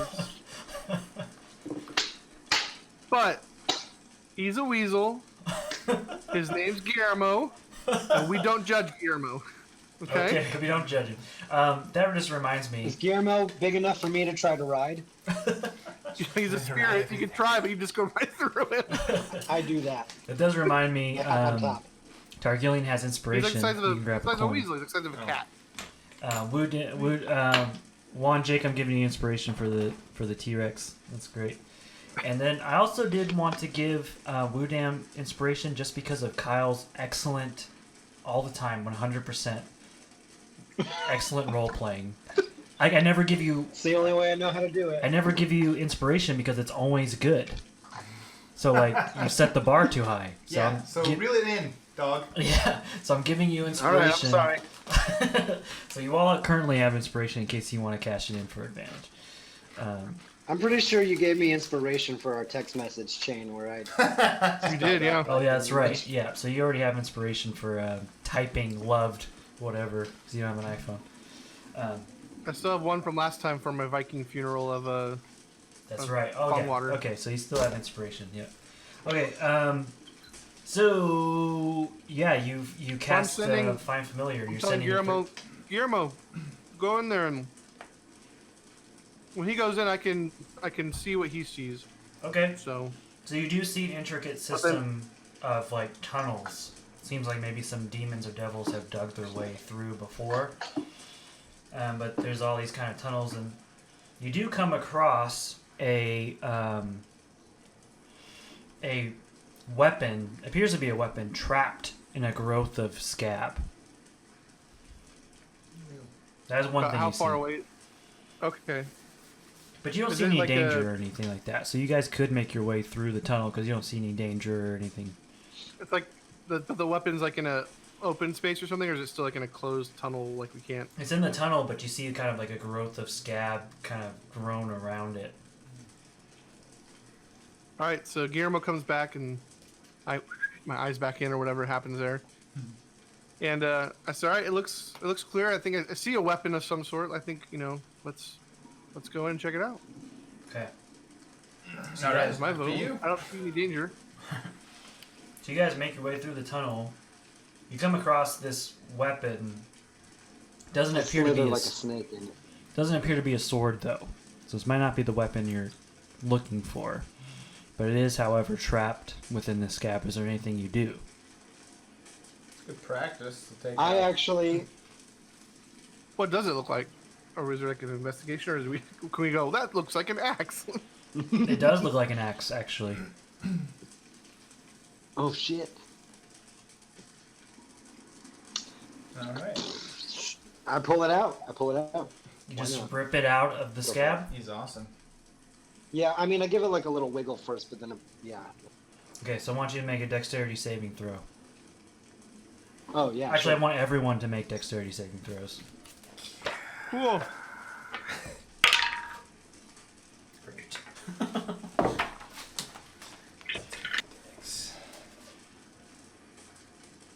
14. 14? Yeah. How does 26 sound? Crazy. 9. 9? Not very dexterous. Okay. So, as you rip this axe out of the scab, blood spurts everywhere. Told you not to pick at it. Wudam and Whon Jick get out of the way, but Bazoon and Targillian, the dwarves, do not. And so for Bazoon, you see a pair of wings that are leathery sprout from Bazoon's back, granting him a flying speed of 30 feet. Oh, man. For Targillian, What's happening? What is this? Itch. okay, More nails. what you see for Targillian is that his ears tear free from his head and scurry away, and now he's deafened. I hate it when that happens. Oh no. So, so Bazoon gets some wings to fly around for 30 feet. Cool. But your ears have ran away, and now you What? can't hear anything. He said you can't hear. Ah, never mind. How does Wudam and Whon Jick respond to this situation? I try to chase the ears and like catch them like little mice running on the floor. Yeah, they're too fast for you. They just run down the tunnel, and they're gone. Oh man. Targillian's just gonna stare really hard at Wudam for a second. Be like, Well, at least Really? Wudam's got a cool axe now. it's not a sword, it's an axe. You got a bow. Do you need an axe? No, what does the axe do? What do I have with the axe? So now, whoever has the axe, it's a hellfire weapon, specifically an axe. You may want to Google that for its stats, because it does stuff as a hellfire weapon. It is a magical weapon. So you now have a hellfire weapon, the axe variant of that.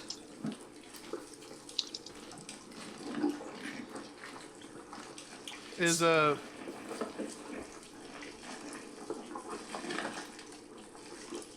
Is what? it's Targillian. How do you pronounce your name again? Sorry. Targillian. Yeah, Targillian. Like Targaryen, but Gilligan at the end? Yeah. Yeah. Targillian. Tar, like tar, and then Gillian, like Gillian.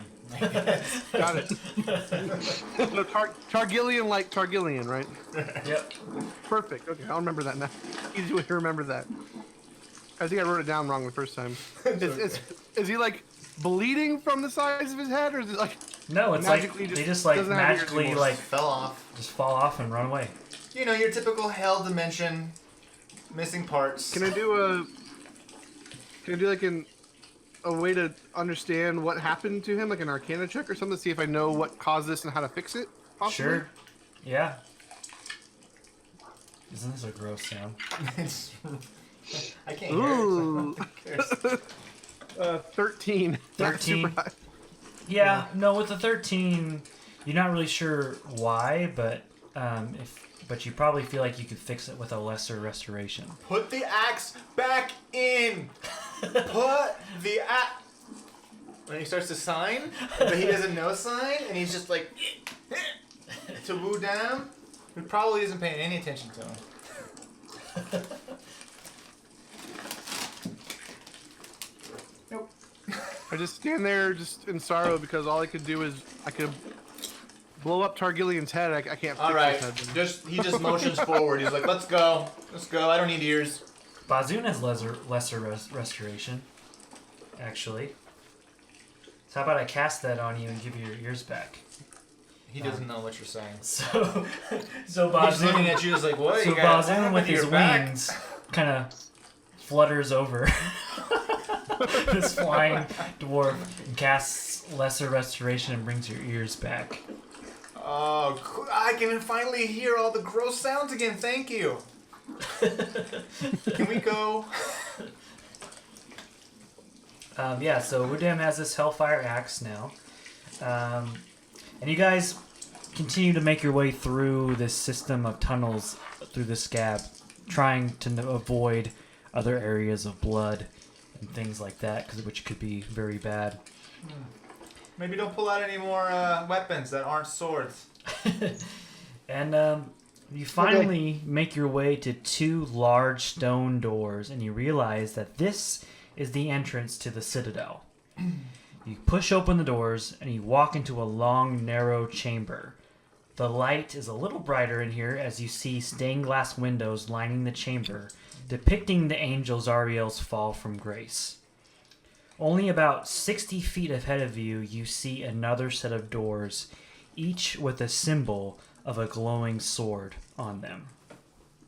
How many sets? How many what? How many sets of doors? 2 doors. Double doors. Double doors. That's the way. Can I? This is the way. Is it like This is the way. a set of doors, like 2 doors we walk through at once, or is it like 2 choices doors? There's one set of double doors.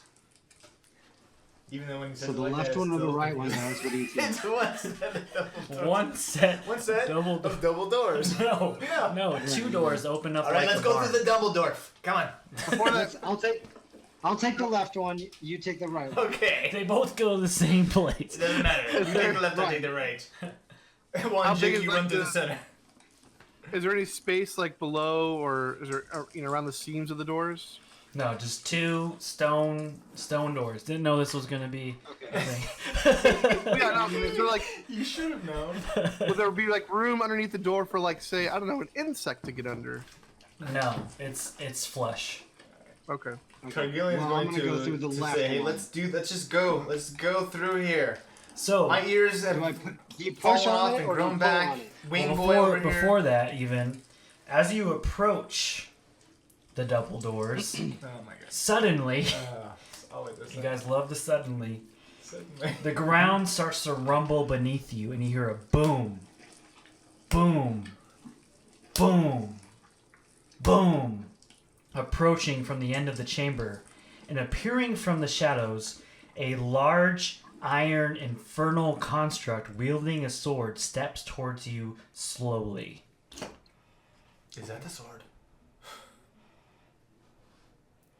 Anything you That's guys a good do? question. Oops. In response. He says, Bazoon, something's wrong with these ears. I keep hearing this boom, boom, boom, boom sound. You gave me broken ones. Can we talk? Can we talk to it? What if we talk to it? What do you want to say to it? So, I say, don't worry, we're not here to do anything except find a sword and take it. And take That's it. it. Yeah, Okay. Anybody Where's else? this? Where's the You know sword what? of Zariel? that one. That one. is that it? That's the one. Are you holding it? Can we have it? I'll Yeah. trade you this axe, my friend's axe over here. So you see this Yeah. construct walking towards you, and He's a big boy. yeah, and you hear the sound of steam release, a good as the middle of the construct opens slowly, releasing smoke.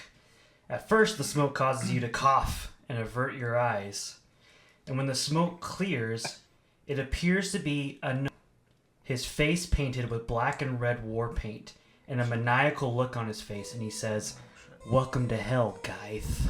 No. Tipsy! Tipsy, you found. Are you in a. Is that a Gundam? Tipsy, did you find a Gundam? And he says, "Shut up!" Tipsy? Oh. It's I us! sprint across. It's us, the boyos! I sprint across the room, excited as all get out.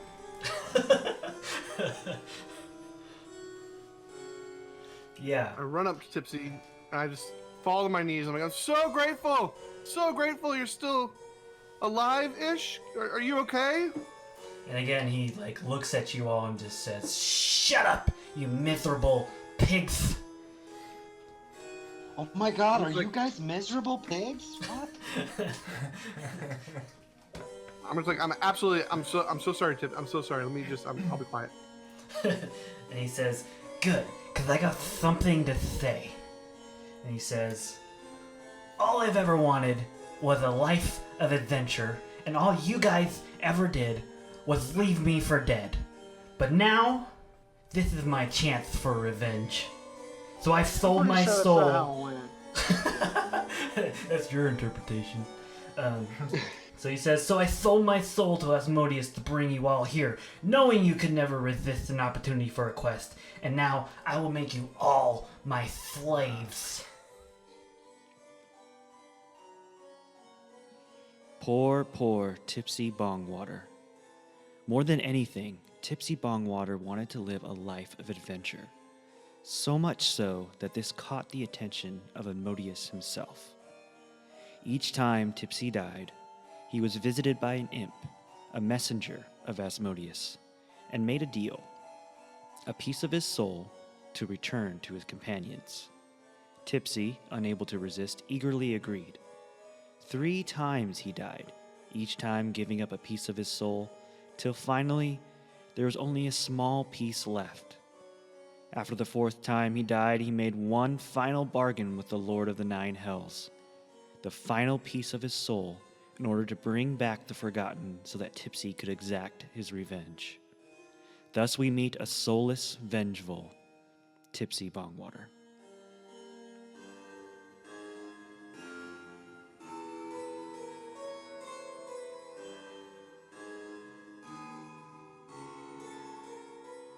Tipsy, you brought us here? That's right. I made a That's deal with awesome. Asmodeus. It's not awesome. I'm gonna kill you guys. I thought we were already dead. That's what you think, but no, I brought you here so that you could die. I'm gonna annihilate and make you my slaves. And that's what you think, but it turns out we're actually the ones who brought you here. If you think about it, it goes back around. Nope, shut up with that. It's not true. Tipsy, Sick of you guys. Tipsy. You come from a long lineage of noble Bongwaters. What would your family think? It's too late. It's too late, guys. Don't even It's never too late. bother trying to grovel with me. You guys, Have you seen it? Have you ever seen a unicorn, Tipsy? Would you be interested in seeing a unicorn? I'm not interested.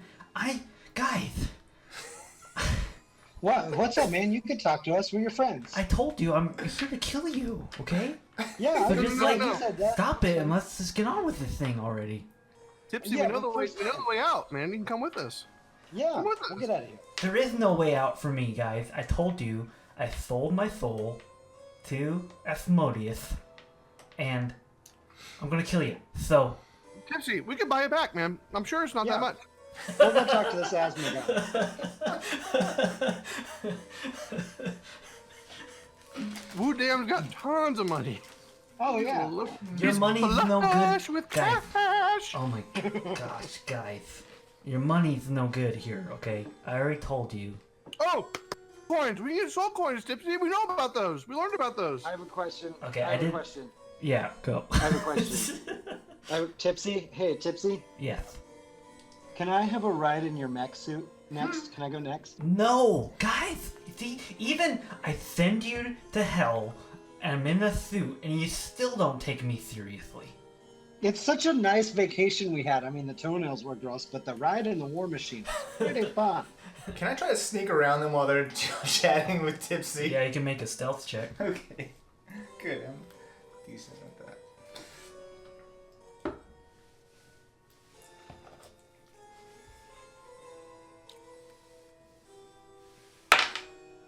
No, I'm not. 6. So Tipsy turns around and goes, "I see you. Don't even try any of that funny Tipsy, stuff." I've got one arrow in my back pocket.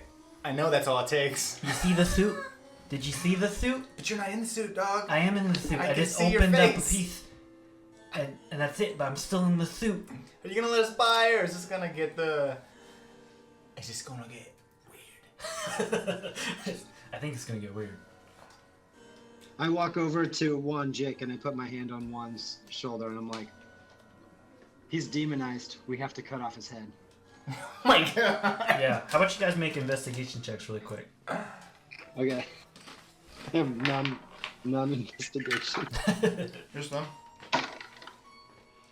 Oh, dirty 20. Oh, nice. I got 12. 12. What did Targillian get? 5. 5. So, Woo Dam, you can tell this is not the Tipsy you knew. That this seems to be...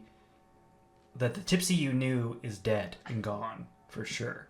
And this is more of a soulless Tipsy Bongwater. So we have to find his soul and get it back to him at some point. Does Woo Dam tell us that? Is that what... Yeah. Yeah, I convey to you guys that this is just a tipsy husk and we have Tipsy to husk. decapitate it. Out of just despair and frustration, I go, no! And I grab onto the mech, and then can I cast a cantrip as like just a reaction right now? Sure. What do you cast? And so I cast Shocking Grasp. Ah. So I grab onto it, and lightning springs from my hand and delivers a shock to this mechanical creature. Mm-hmm. It's a melee spell attack, and I have advantage on attack roll. The target is wearing armor made of metal. Is it metal? It is made of metal. So then I have advantage. Nice. Wow. I didn't know And it that. will take Just- 1d8 lightning if I hit it. So Okay. well, my first roll is 14 and 9, so 23. Yeah, that's a hit. And then it's 1d8 plus because it's a evocation spell, I get an extra plus 4, I think. No, plus 5. So how much damage altogether? 1d8 is 3 plus 5, so 8. 8. Okay, so I guess. I'm sorry. That's 3d8 Oh. because I'm 12th level. Sorry. 3 plus 1 is 4.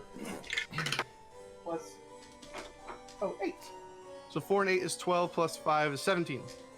Okay, so you all see as this conversation is unfolding, and Targillian is trying to sneak around very loudly. Still.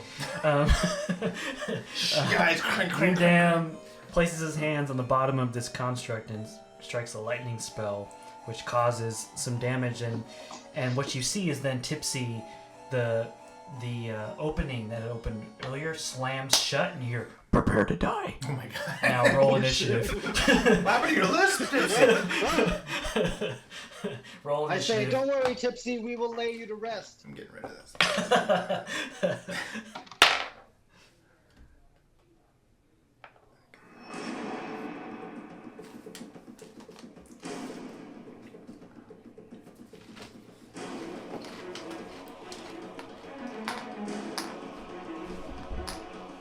Oh no. All right. Does anyone have between 20 and 25? Oh, 20. sorry, I didn't roll. What does Wudam have? 20, dirty 20. Nice. Wudam always at the top. Fast. Quick. All right. Anyone have between 15 and 20? 17. Nice. Targillian. All right. Anyone have between 10 and 15? 13. All right. We got Whon Jick on the board. And then that's okay. All right. So, Wudam, you can see my battle cam. And what you guys are all the way on the other end of the board here. What's the first thing that Wudam does?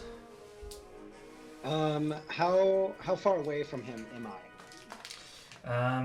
You Like 100. like it's. I think it's 60 feet. It's 60 feet. I'm pretty sure. What's the range on a monk staff? Is that 5 feet? I think it's 5 feet. 5 feet. Your All right. collapsible. Your pole of collapsing extends to 10 feet though. Okay, well, then I'm going to move 50 feet, as I can do, and then hit him with a 10-foot range. That makes 60, yes? So Wudam's moving up 50 feet altogether. Yeah. Damn, 10, 20, 30, 40, 50. You're right up on his grill, though. And then I'm going to hit him with my stick. All right. Let's do some stick hitting. 22. Yep. That's a hit. Okay, and then I'm going to use Stunning Strike on him with the stick hit. Okay. So he's got to make a, what is it? Constitution saving throw. That is a 14. That doesn't hit. That doesn't save. It's got to be 17. Okay. So he's stunned So for a he's- turn? He's stunned. Yeah, he doesn't get an action until his next turn. Until the turn after this one. Okay, sounds good. So you all see Wudam run up, hit him with the stick, which causes you see the construct have like almost like a little glitch, like almost like it's stuck. Yeah. So hit him for Machinery 12 around here damage don't in the work. way. Very good. Okay, what you notice, I well, got. actually with the pole collapsing you're good. So 12 damage. Yeah, and then I'm gonna hit him again with another. Are you hitting him with the pole of collapsing? Like, let me know what you're hitting with. Yeah. So I'm not close enough to do unarmed strike. So I'm Okay. doing a weapon strike and another weapon strike. Got it. Pole of collapsing. And that's another 22 to hit. Yep, that's a hit. 9 damage. Okay, 9 damage. all right. Is that your turn? That's it for me. All right, Targillian. Gillian is going to move a little bit up. No, the other one. The other dwarf. The other dwarf. He's going to move up a little bit, and he's going to throw his hammer All right. 3 times. That is 15. Nope. That is 29. 29 hits. Yeah. Okay. That wasn't a crit? No, it was 18 plus Oh, 11. Okay. I did give you a pretty powerful You gave pretty hit. powerful thing, man. Alright, so he's gonna range attack. He gets 14, 15 plus 4, 19. Okay, 19 And damage. he's throwing it one more time. And that is 24. That's a hit. To hit. And another 15 plus 6, 21. 21 damage. How does that look? What does that look like? Are you throwing it? He's throwing it. Ping! Comes back. Ping! ping, comes back. Other hand, ping. Was one of them missed. Okay, that's pretty badass though. Okay, that brings. He's probably us- gonna roll around and catch it too to look cool. Yeah, it looks really cool. Yeah, it looks cool. That brings us to Wudam's turn. Are you sure it's not Whon Jick's? Sorry, Whon Jick. I get you guys' names mixed up. I'm sorry. That's okay. They both start with W. They're both 2 syllables, and they're both Asian sounding.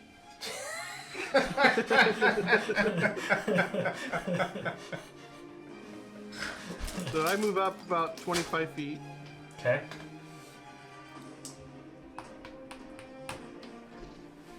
And then I roll up my sleeves, wrap my my rosary around my arm, kind of stick it in front of me, and I cast Blink. Blink. So what happens with that is I roll a d20 at the end of each of my turns, Okay. and if I roll an 11 or higher, I vanish from the current plane of existence and go to the ethereal plane. Whoa. And then at the start of my next turn, I immediately appear within 10 feet of where I vanished from, and while I'm there, I can see everything within 60 feet of myself. And everything just kind of looks in shades of gray. I can see and hear everything, but you can't see me. And Wow, that sounds crazy. so that would be the end of my turn. So I have to roll a d20. I got a 16, so boop, I'm gone. I'm gonna use this Wow, okay. as your blink self, so we know Okay. you're blunked. You're blunt. I'm blocked. It's blinked. You blinked it, yeah. Yeah. Make that better. Blunked? Blunked? You blunked. I'm blocked. Okay. Is that your turn? Yeah, that's my turn. Okay, so as you guys are attacking this this iron golem that is housing Tipsy Bongwater, you see 3 little demons run out, and couple are going to converge on Wudam, while another one converges on Targillian.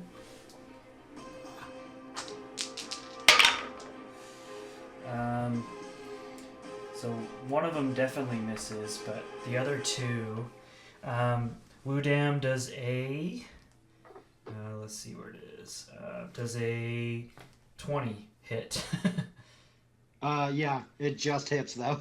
Okay, so you take 5 damage. I need you to make a Constitution saving throw. Oh, I don't Constitution very well. Eat some prunes. Oh, I do. For saving throws, I do alright. Yeah. Oh, no. 13? Oh yeah, you're good. And then Oh, okay. Oh. and then Targillian, an 18 to hit. I need you to make a Constitution saving throw as well. Definitely does hit. Ooh, Constitution saving throw! It's a nat 20 plus 8. Oh yeah, you're good too. All right, so both of these demons. So these demons run up to you. They start clawing at you. You both take a little bit, some scratches. That brings us to Bazoon's turn, who does his usual move of casting Spiritual Weapon. I also want to move up 25 feet. I'm going to attack with my Spiritual Weapon, which is a hit, and that's a 1d8, which is 8 damage. Okay, and I'm there by that demon, so I'm going to swing at that demon with my Warhammer. That is a hit as well. That's a 2d8. So that's 4 plus 3 is 7. Alright. Now that brings us to Tipsy's turn. So Tipsy's gonna move up. The closest person is Wudam. And he's going to take a swing at you.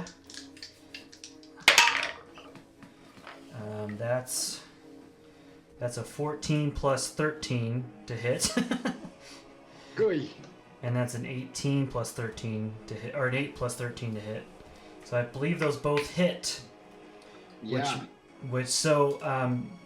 So Tipsy runs up towards you, slams into you, and then swings down with his sword, which causes 43 damage. Boy. Okay.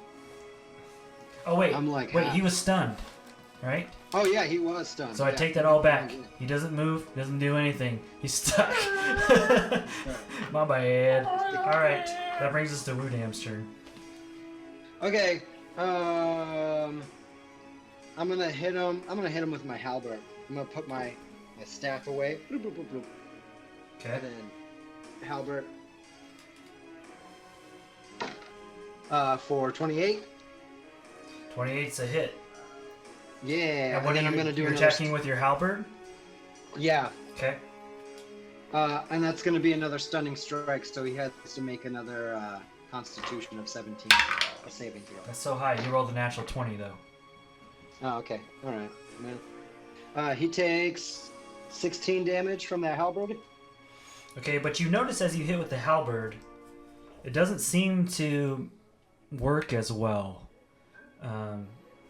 as the magical pull of collapsing did. So it only does half that damage. Is it because he is only weak to magical?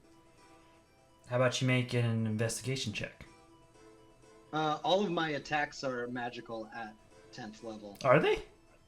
Yeah, That's chi bad. and stuff. That's crazy. Okay, so yeah.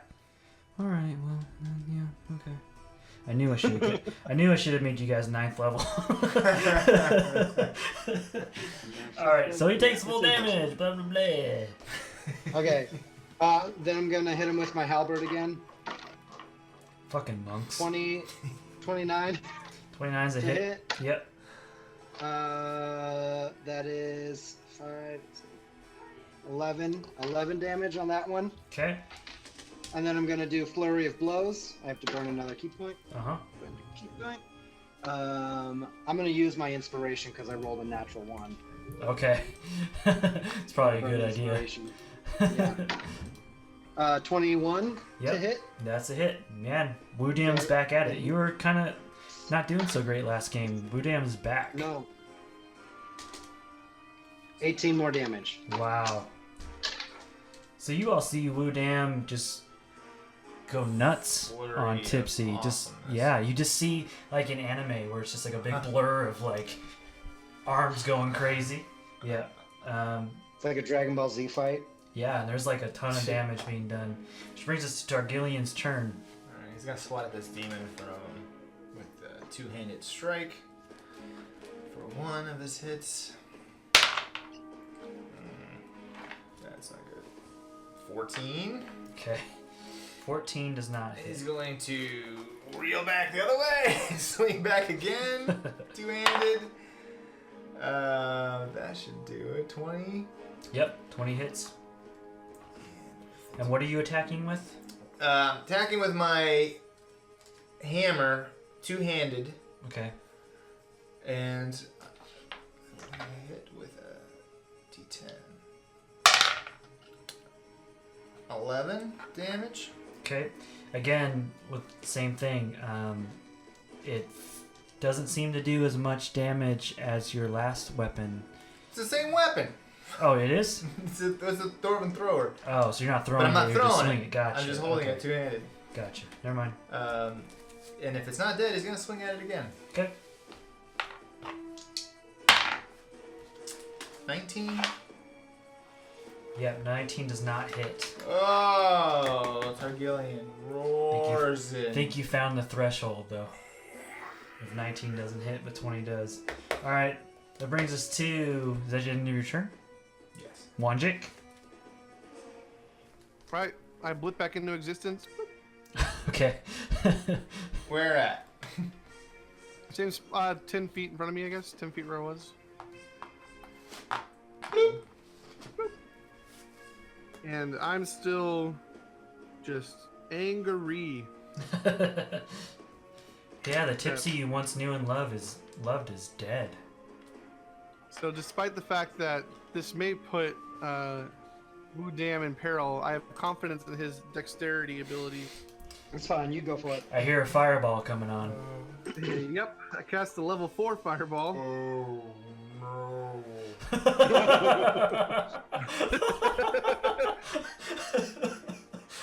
A bright streak flashes from your pointing finger to the point you choose in range, blah, blah, blah. Each creature in a 20-foot radius must make a dexterity saving throw. Yeah, so that's Wudam, the demons, and Tipsy. Everybody in front of you.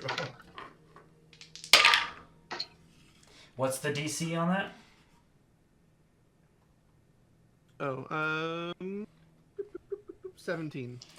And it's a dexterity saving throw? Yeah. Okay. Yeah, let's see. They all fail. Alright, so they're all going to take 8d6 fire damage. Okay, so I'm sorry. 9d6 fire damage. It is level 4. So the demons are dead. You don't even have to roll damage for them. But what do you... 35. 35. Okay. Yeah, so you... What does it look like as you throw your fireball? I'm just... kind of just... I blink into existence, and I just... almost like a pitcher throwing a fastball, just my arm goes up over myself. I almost fall over with just the force I'm throwing it, and just launch this thing at him, and just out of fury and fire, and... Nice. All right. Kaboom. Yeah, and he takes a huge, like, kind of step back and staggers, and it looks like it did significant damage and that he's not looking so good. You see kind of sparks flying from this infernal machine. The demons are dead. That Is that your that turn? blast made me so exhausted, I don't have the energy to blink back out, so I stay where I am. Okay. Sounds good. Good. Bazoon I will... made the saving throw if anyone cares. Oh, yeah, I forgot to ask. Well, we knew you would, so whatever. Yeah. I literally have this thing called evasion that's like, when you can dodge an ability such as fireball, and it's like, if you succeed, you take no damage. If you fail, you only take half damage. So he auto succeeds a little Yeah, bit anyway. of course. I can use spell sculpt too. I don't know if that works for those saving throws though, but anyways, it doesn't matter. I think it makes it like safe for some number of people in that area that you Yeah. choose. But I was too impassioned and enraged to think about that, so I didn't care that you were gonna get hurt.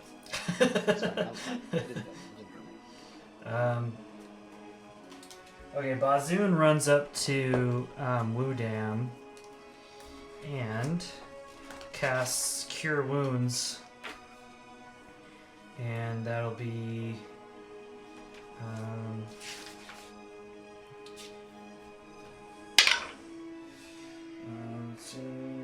7 plus 6 is 13 plus 3. I heal Wudam for 16 health. And I attacked with my spiritual weapon, but it missed. As Tipsy dodged out of the way. And that brings us to Tipsy's turn. He's going to move up to both Targillian and Bazoon. And Wudam. I need... both Bazoon and Wudam are going to make Constitution saving throws. Hey, yeah.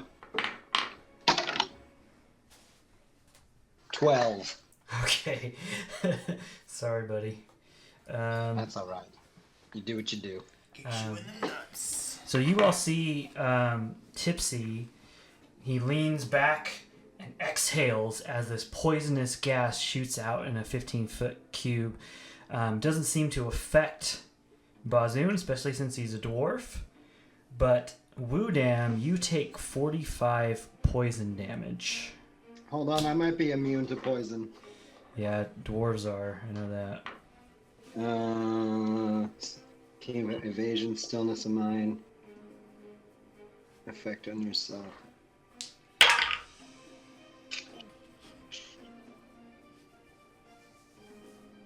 It makes me so purity of body at 10th level, your mastery key flowing through you makes you immune to disease and poison. Oh, nice. Is that So it doesn't count? seem, yeah, it doesn't seem to affect either of you. But he does do his slam and sword attack, which both one hits Bazoon for 20 damage, The other one hits Wudam for 23 damage as he comes down with his sword. Alright. Okay, but you see, as you look at Tipsy, Wudam, it's your turn. You see lots of sparks flying out from Tipsy's machine. You see pieces starting to swing and fall off. It's your turn. Wait, how much did I take? 15? You took 23. You wish you took 15.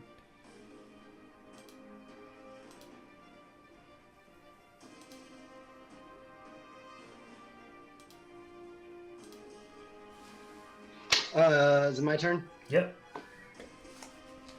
Okay, let's do this. You might be able to finish him off. Here we go with the halberd for 23. Yep. 4, 6, 10. 10 damage, and Okay. I'm going to use another stunning strike.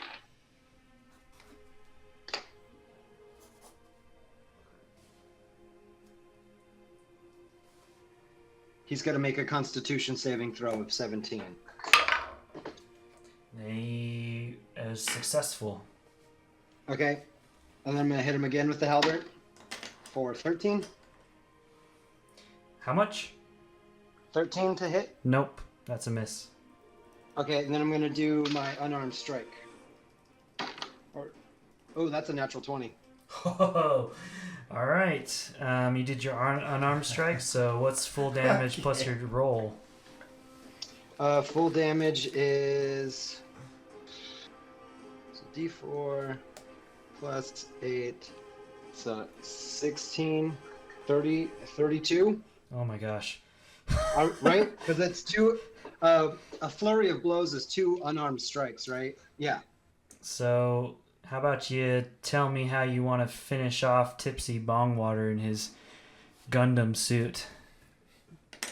Can I just like punch it until the like front plate breaks open, and then I reach in and I pull him out, and then I cradle him like, so everything's gonna be okay. Yep, that's exactly what you do.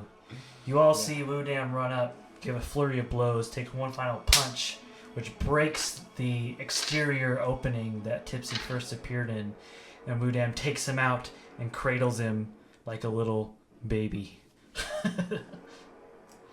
But he appears to be, for once and finally, dead. No arrow this time. No arrow in his head. Can somebody shoot him with an arrow, please? Just doesn't feel right. Whon Jick starts crying. Can we bring his body back to the surface world and bury him properly? Maybe. We want to bury him properly without magic. So are you like holding him over your shoulder? Yeah, can we wrap him in a cloth? Maybe I take my shirt off him. Okay. Yeah, you wrap poor Tipsy Bongwater in a cloth. Alright, let me switch cameras here. Get you guys back. Okay. Yeah, so there lies the final breath of Tipsy Bongwater. And so as you hold him, you guys are still in this area. You saw the 2 double doors with the symbol of a flaming sword on the front. Yeah, I go on the left one. Okay. So you guys make your way through the doors? The left one. I go to the left one. Okay. I'm gonna go to the right one. Gotcha. Okay. So you guys make your way into this room. Tipsy Bongwater slumped over your shoulder. And a bright white light burns away the blood and grit staining your clothes. And restorative energy brings life to numb muscles as the glow softens to reveal the interior of a sun-kissed cathedral. Ooh, tingly. How light passes through the scab and into the stained glass windows is a mystery only magic can answer. Pillars line a path from the door to a raised dais carved with a celestial rune. Embedded in a stone atop the dais is a glowing long sword. I want to run up and grab it. Really quick though, Wudam, can you roll me a history check? Sure. Do I have that? Nope. How does 7 sound? Damn it, Wudam. All right, I don't care. I don't care what you rolled. I'm gonna tell you that. I can do a history check. Well, Wudam had to roll this specifically because he had the dream. Ooh, damn it. So you know what? Oh, yeah. So forget the rolling stuff. Wudam, you remember that this reminds you very much of the dream you had before the incident with Denise. You remember a glowing sword and a crimson sky. Those sorts of things. niece? Yeah, the niece. Remember last adventure? Oh, yeah. The Okay, hot yeah. lady that we saved that wants to marry Targillian Yeah. in his mind. So this all is very reminiscent of that dream you had at the elf song.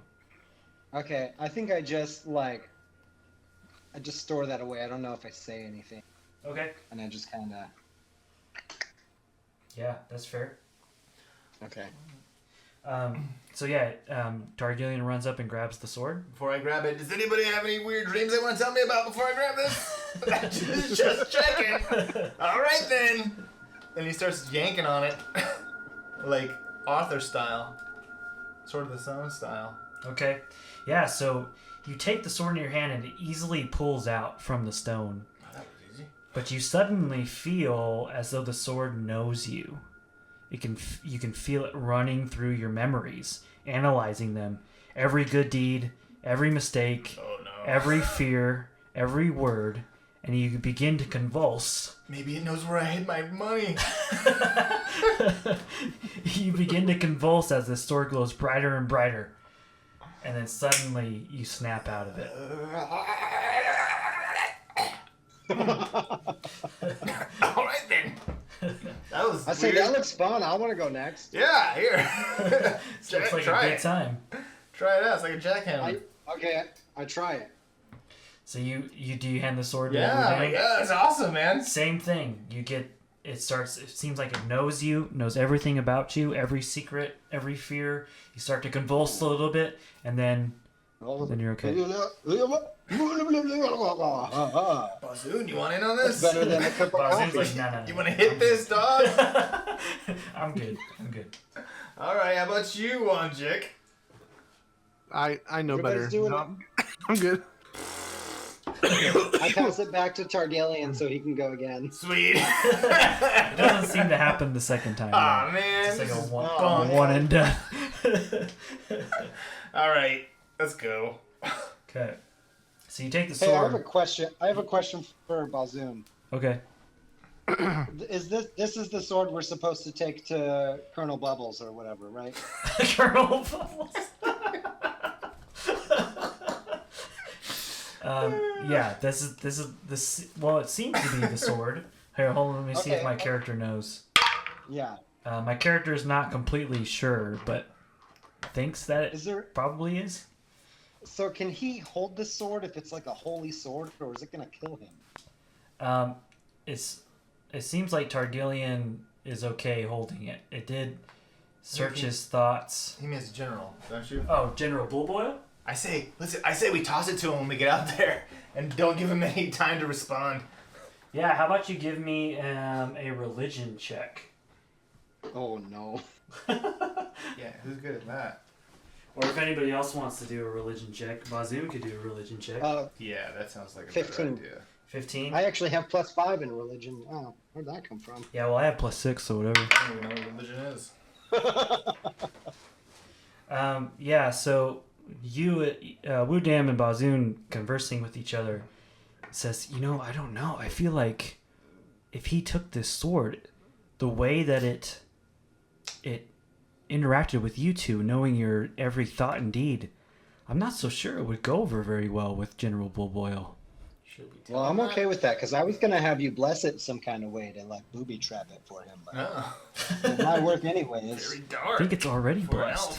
elf. Okay, all right. I mean, Dark elf. he did say in Avernus a deal is a deal, and all he told us was bring him a sword. He didn't say that the sword had to keep him alive. Yeah, he didn't. Deal. Yeah, that's what I was thinking. So I'm And okay I with want this. out. So do you all Yeah, make... because a dead guy can help us get out. It's fine with me. You know, a deal's a deal, right? I mean, this is a magical plane. Sure. Unicorns. Sure. So do you guys make your way back to It's fine. General Bullboil? I say so. Yeah. Okay. Before we do that, I just asked the guys, do you think if we went to see this Asmodeus guy, he might be able to give Bongwater his soul back? Bazoo knows... How much ass? Wait, How go much ahead. ass do we have to kick to get soul back? Bazoon, who's pretty familiar in reading on this plane, knows that. Oh, we just lost. Oh, damn. We just lost. Damn Woodham. died. You did. It was the sword! It blinked him out of existence! The damn sword got him, man. And he's back. This plane is so weird. People come and go. I'm sorry, I blinked out of existence. There must be like dust left over something. I don't know. Oof. Bazoon tells you based on his reading that Asmodeus is one that's not easy to get in the company of, considering he's the Lord of the Nine Hells. And so to get someone's soul back from Asmodeus would require quite the ass kicking. I just sigh and hang my head a little bit. And I think my character's tired of being here, and it feels like weeks to turning into months. Like he's thinking, do we really want to stay here any longer? Should we just let that guy be dead? Finally, if we bring him back, We his can soul always back- figure something out. Oh. I mean, he may come back. You don't know. Yeah. Grab your dead friend. Let's get your flying horse. Just kidding. He's never coming back. I'm sorry, guys. Bazoon, can you lift? Can you give me a lift out of here with your wings? Yeah, he throws you up on his shoulders and flutters down the Is that a tunnel. thing that's gonna stay there? You're just gonna have weird leather wings. You It's guys, here now, we'll see, so we'll see. let's go. So you guys make your way back to General Bullboil. Yeah. Who's Yeah. that? So that's the Gungan. Oh yeah. I mean, sorry, the Amnitsu. So you guys make Yeah, your me way too. through the tunnels and get back to General Bullboil. Who says, "Yusa did it! Yes!" What do you guys say to him? Who's our lead negotiator on this? Was it Targillian? He usually takes the position of lead negotiator, but I don't know if he is actually the best lead negotiator. He's gonna look to Bazoon for this one, actually. Okay. Yeah, I but was He's like, gonna- take the sword and do business stuff. So, show us the way out. so Bazoon takes the sword from Targillian, hands it to... Oh wait, he's touching it. Did I already have that? Didn't I already do that? Or no? It didn't happen to you It didn't? because you decided not to touch it. Oh, Now he that's did. true. Sorry. Yeah. Okay, so I grab it, of course. Sorry. And it starts to know my every thought and fear and insecurity, and I start to convulse a little bit as General Bullboil looks on. Wu Dam nudges Targillian. I'm like, good times. Eh? Targillian's like, it's just gas. Don't worry. Don't worry about it. And Bazoon looks over at General Bullboil, who looks a little bit concerned, and says, it feels good. It's great. It's fine. No worries. You're good. And hands the sword to General Bullboil, who looks at it as though he can hardly believe his eyes. His eyes begin to water, and it looks as though perhaps they are tears of joy. But his face quickly changes to a grimace, as if he is starting to experience sharp pain. Suddenly he falls to his knee and starts wailing in agony. A voice then speaks from the mouth of Bullboil that you can tell is not his own. It speaks in a whispery voice that says, "Not worthy." And the sword begins to glow blue, emanating with holy light. In an instant, General Bullboil explodes as blood and ichor spray all over. The sword flips a couple of times in the air before sticking straight into the sand. All right, I'm so mad that I'm covered in ichor again. This place sucks. I'll grab the sword. And do I experience all the thoughts and convulsions and all that now too? Well, as you begin to approach the sword... Are you sure you want to do that? You might explode. Didn't you just see what happened? So Whon Jick starts to approach the sword, reaches out to grab it, but as you do that, you all, including Bazoon, suddenly start to begin floating up, unable to control your bodies. Deal's a deal, bitches. The sword is out of your grasp. You start trying to kind of reach towards it, but it's out of your grasp as you continue. Guillermo! Guillermo, grab the sword! And you continue Are you higher. just floating too, just like little legs. Yeah, exactly. Yep. As you continue higher and higher into the air, and that's ash-filled, and a voice deep and foreboding reverberates in your mind, causing you to tremble. And it says, "A deal is a deal." And a figure with horns protruding from its head materializes next to the sword as everything goes dark. You all wake up with a jolt. You know that feeling when you feel like you're about to fall and you wake up? Yeah. Looking around the room frantically, it takes you a second to realize where you are. I touch myself all over to make sure it's real. Inappropriate. Ew. You are back. You gotta make sure everything made it back. You are back at the Elfsong Inn, laying in your bed, your sheets soaked in sweat. With the heaviness in your heart, you wonder to yourselves, what in the nine hells just happened? Nella Lamporia! And that's actually where we're going to end this adventure. Cliffhanger! Where's our damn unicorn? So to answer that question about the unicorn, Whon Jick, your Find Familiar spell now can actually summon a unicorn. And it will summon your unicorn to fight alongside of you if you so wish. So for 1 hour, when you cast that spell, you have... What's its name? Melamporia. Melamporia. So you get to summon Melly I call him Melly, please. Please. It's just so much easier. for your Find Familiar spell. You can also summon Melly to come to your side for 1 hour. So But do I have to pick between Mel or Guillermo, or do they both come? you'd have to decide, depending on the situation, Okay. which one you want. All right. But yeah, you can now cast Melly as your Find Familiar. Ooh. But you guys just survived and made your way through the hellish landscape of Avernus. How's everyone feeling? Violated with toenails. Yeah, still a little scratched. Yeah, you still find a Itchy, little bit of toenails And between your butt checking cheeks. my ears and then checking your back. Yep, the ears are there. Yep. Okay. Is that These the feel name like the of the originals. episode? Violated with toenails. No, actually, the name is What in the Nine Hells is But Happening. he pulls out one nail that came with him. He's like, Bum, bum, bum. bum, bum, bum. This adventure was based on the Descent into Avernus Baldur's Gate adventure that you can get from Wizards of the Coast.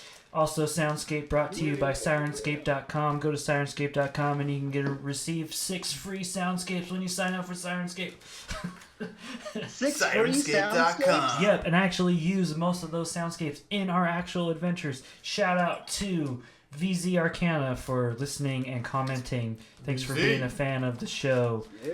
Yeah. VZ for life. Well, I hear that VZ Arcana is so strong, he's actually the one that moves like the sun and then the moon over. Sun and the to, moon. like, make sure Yeah, the he's day the one passes. that keeps our adventure going.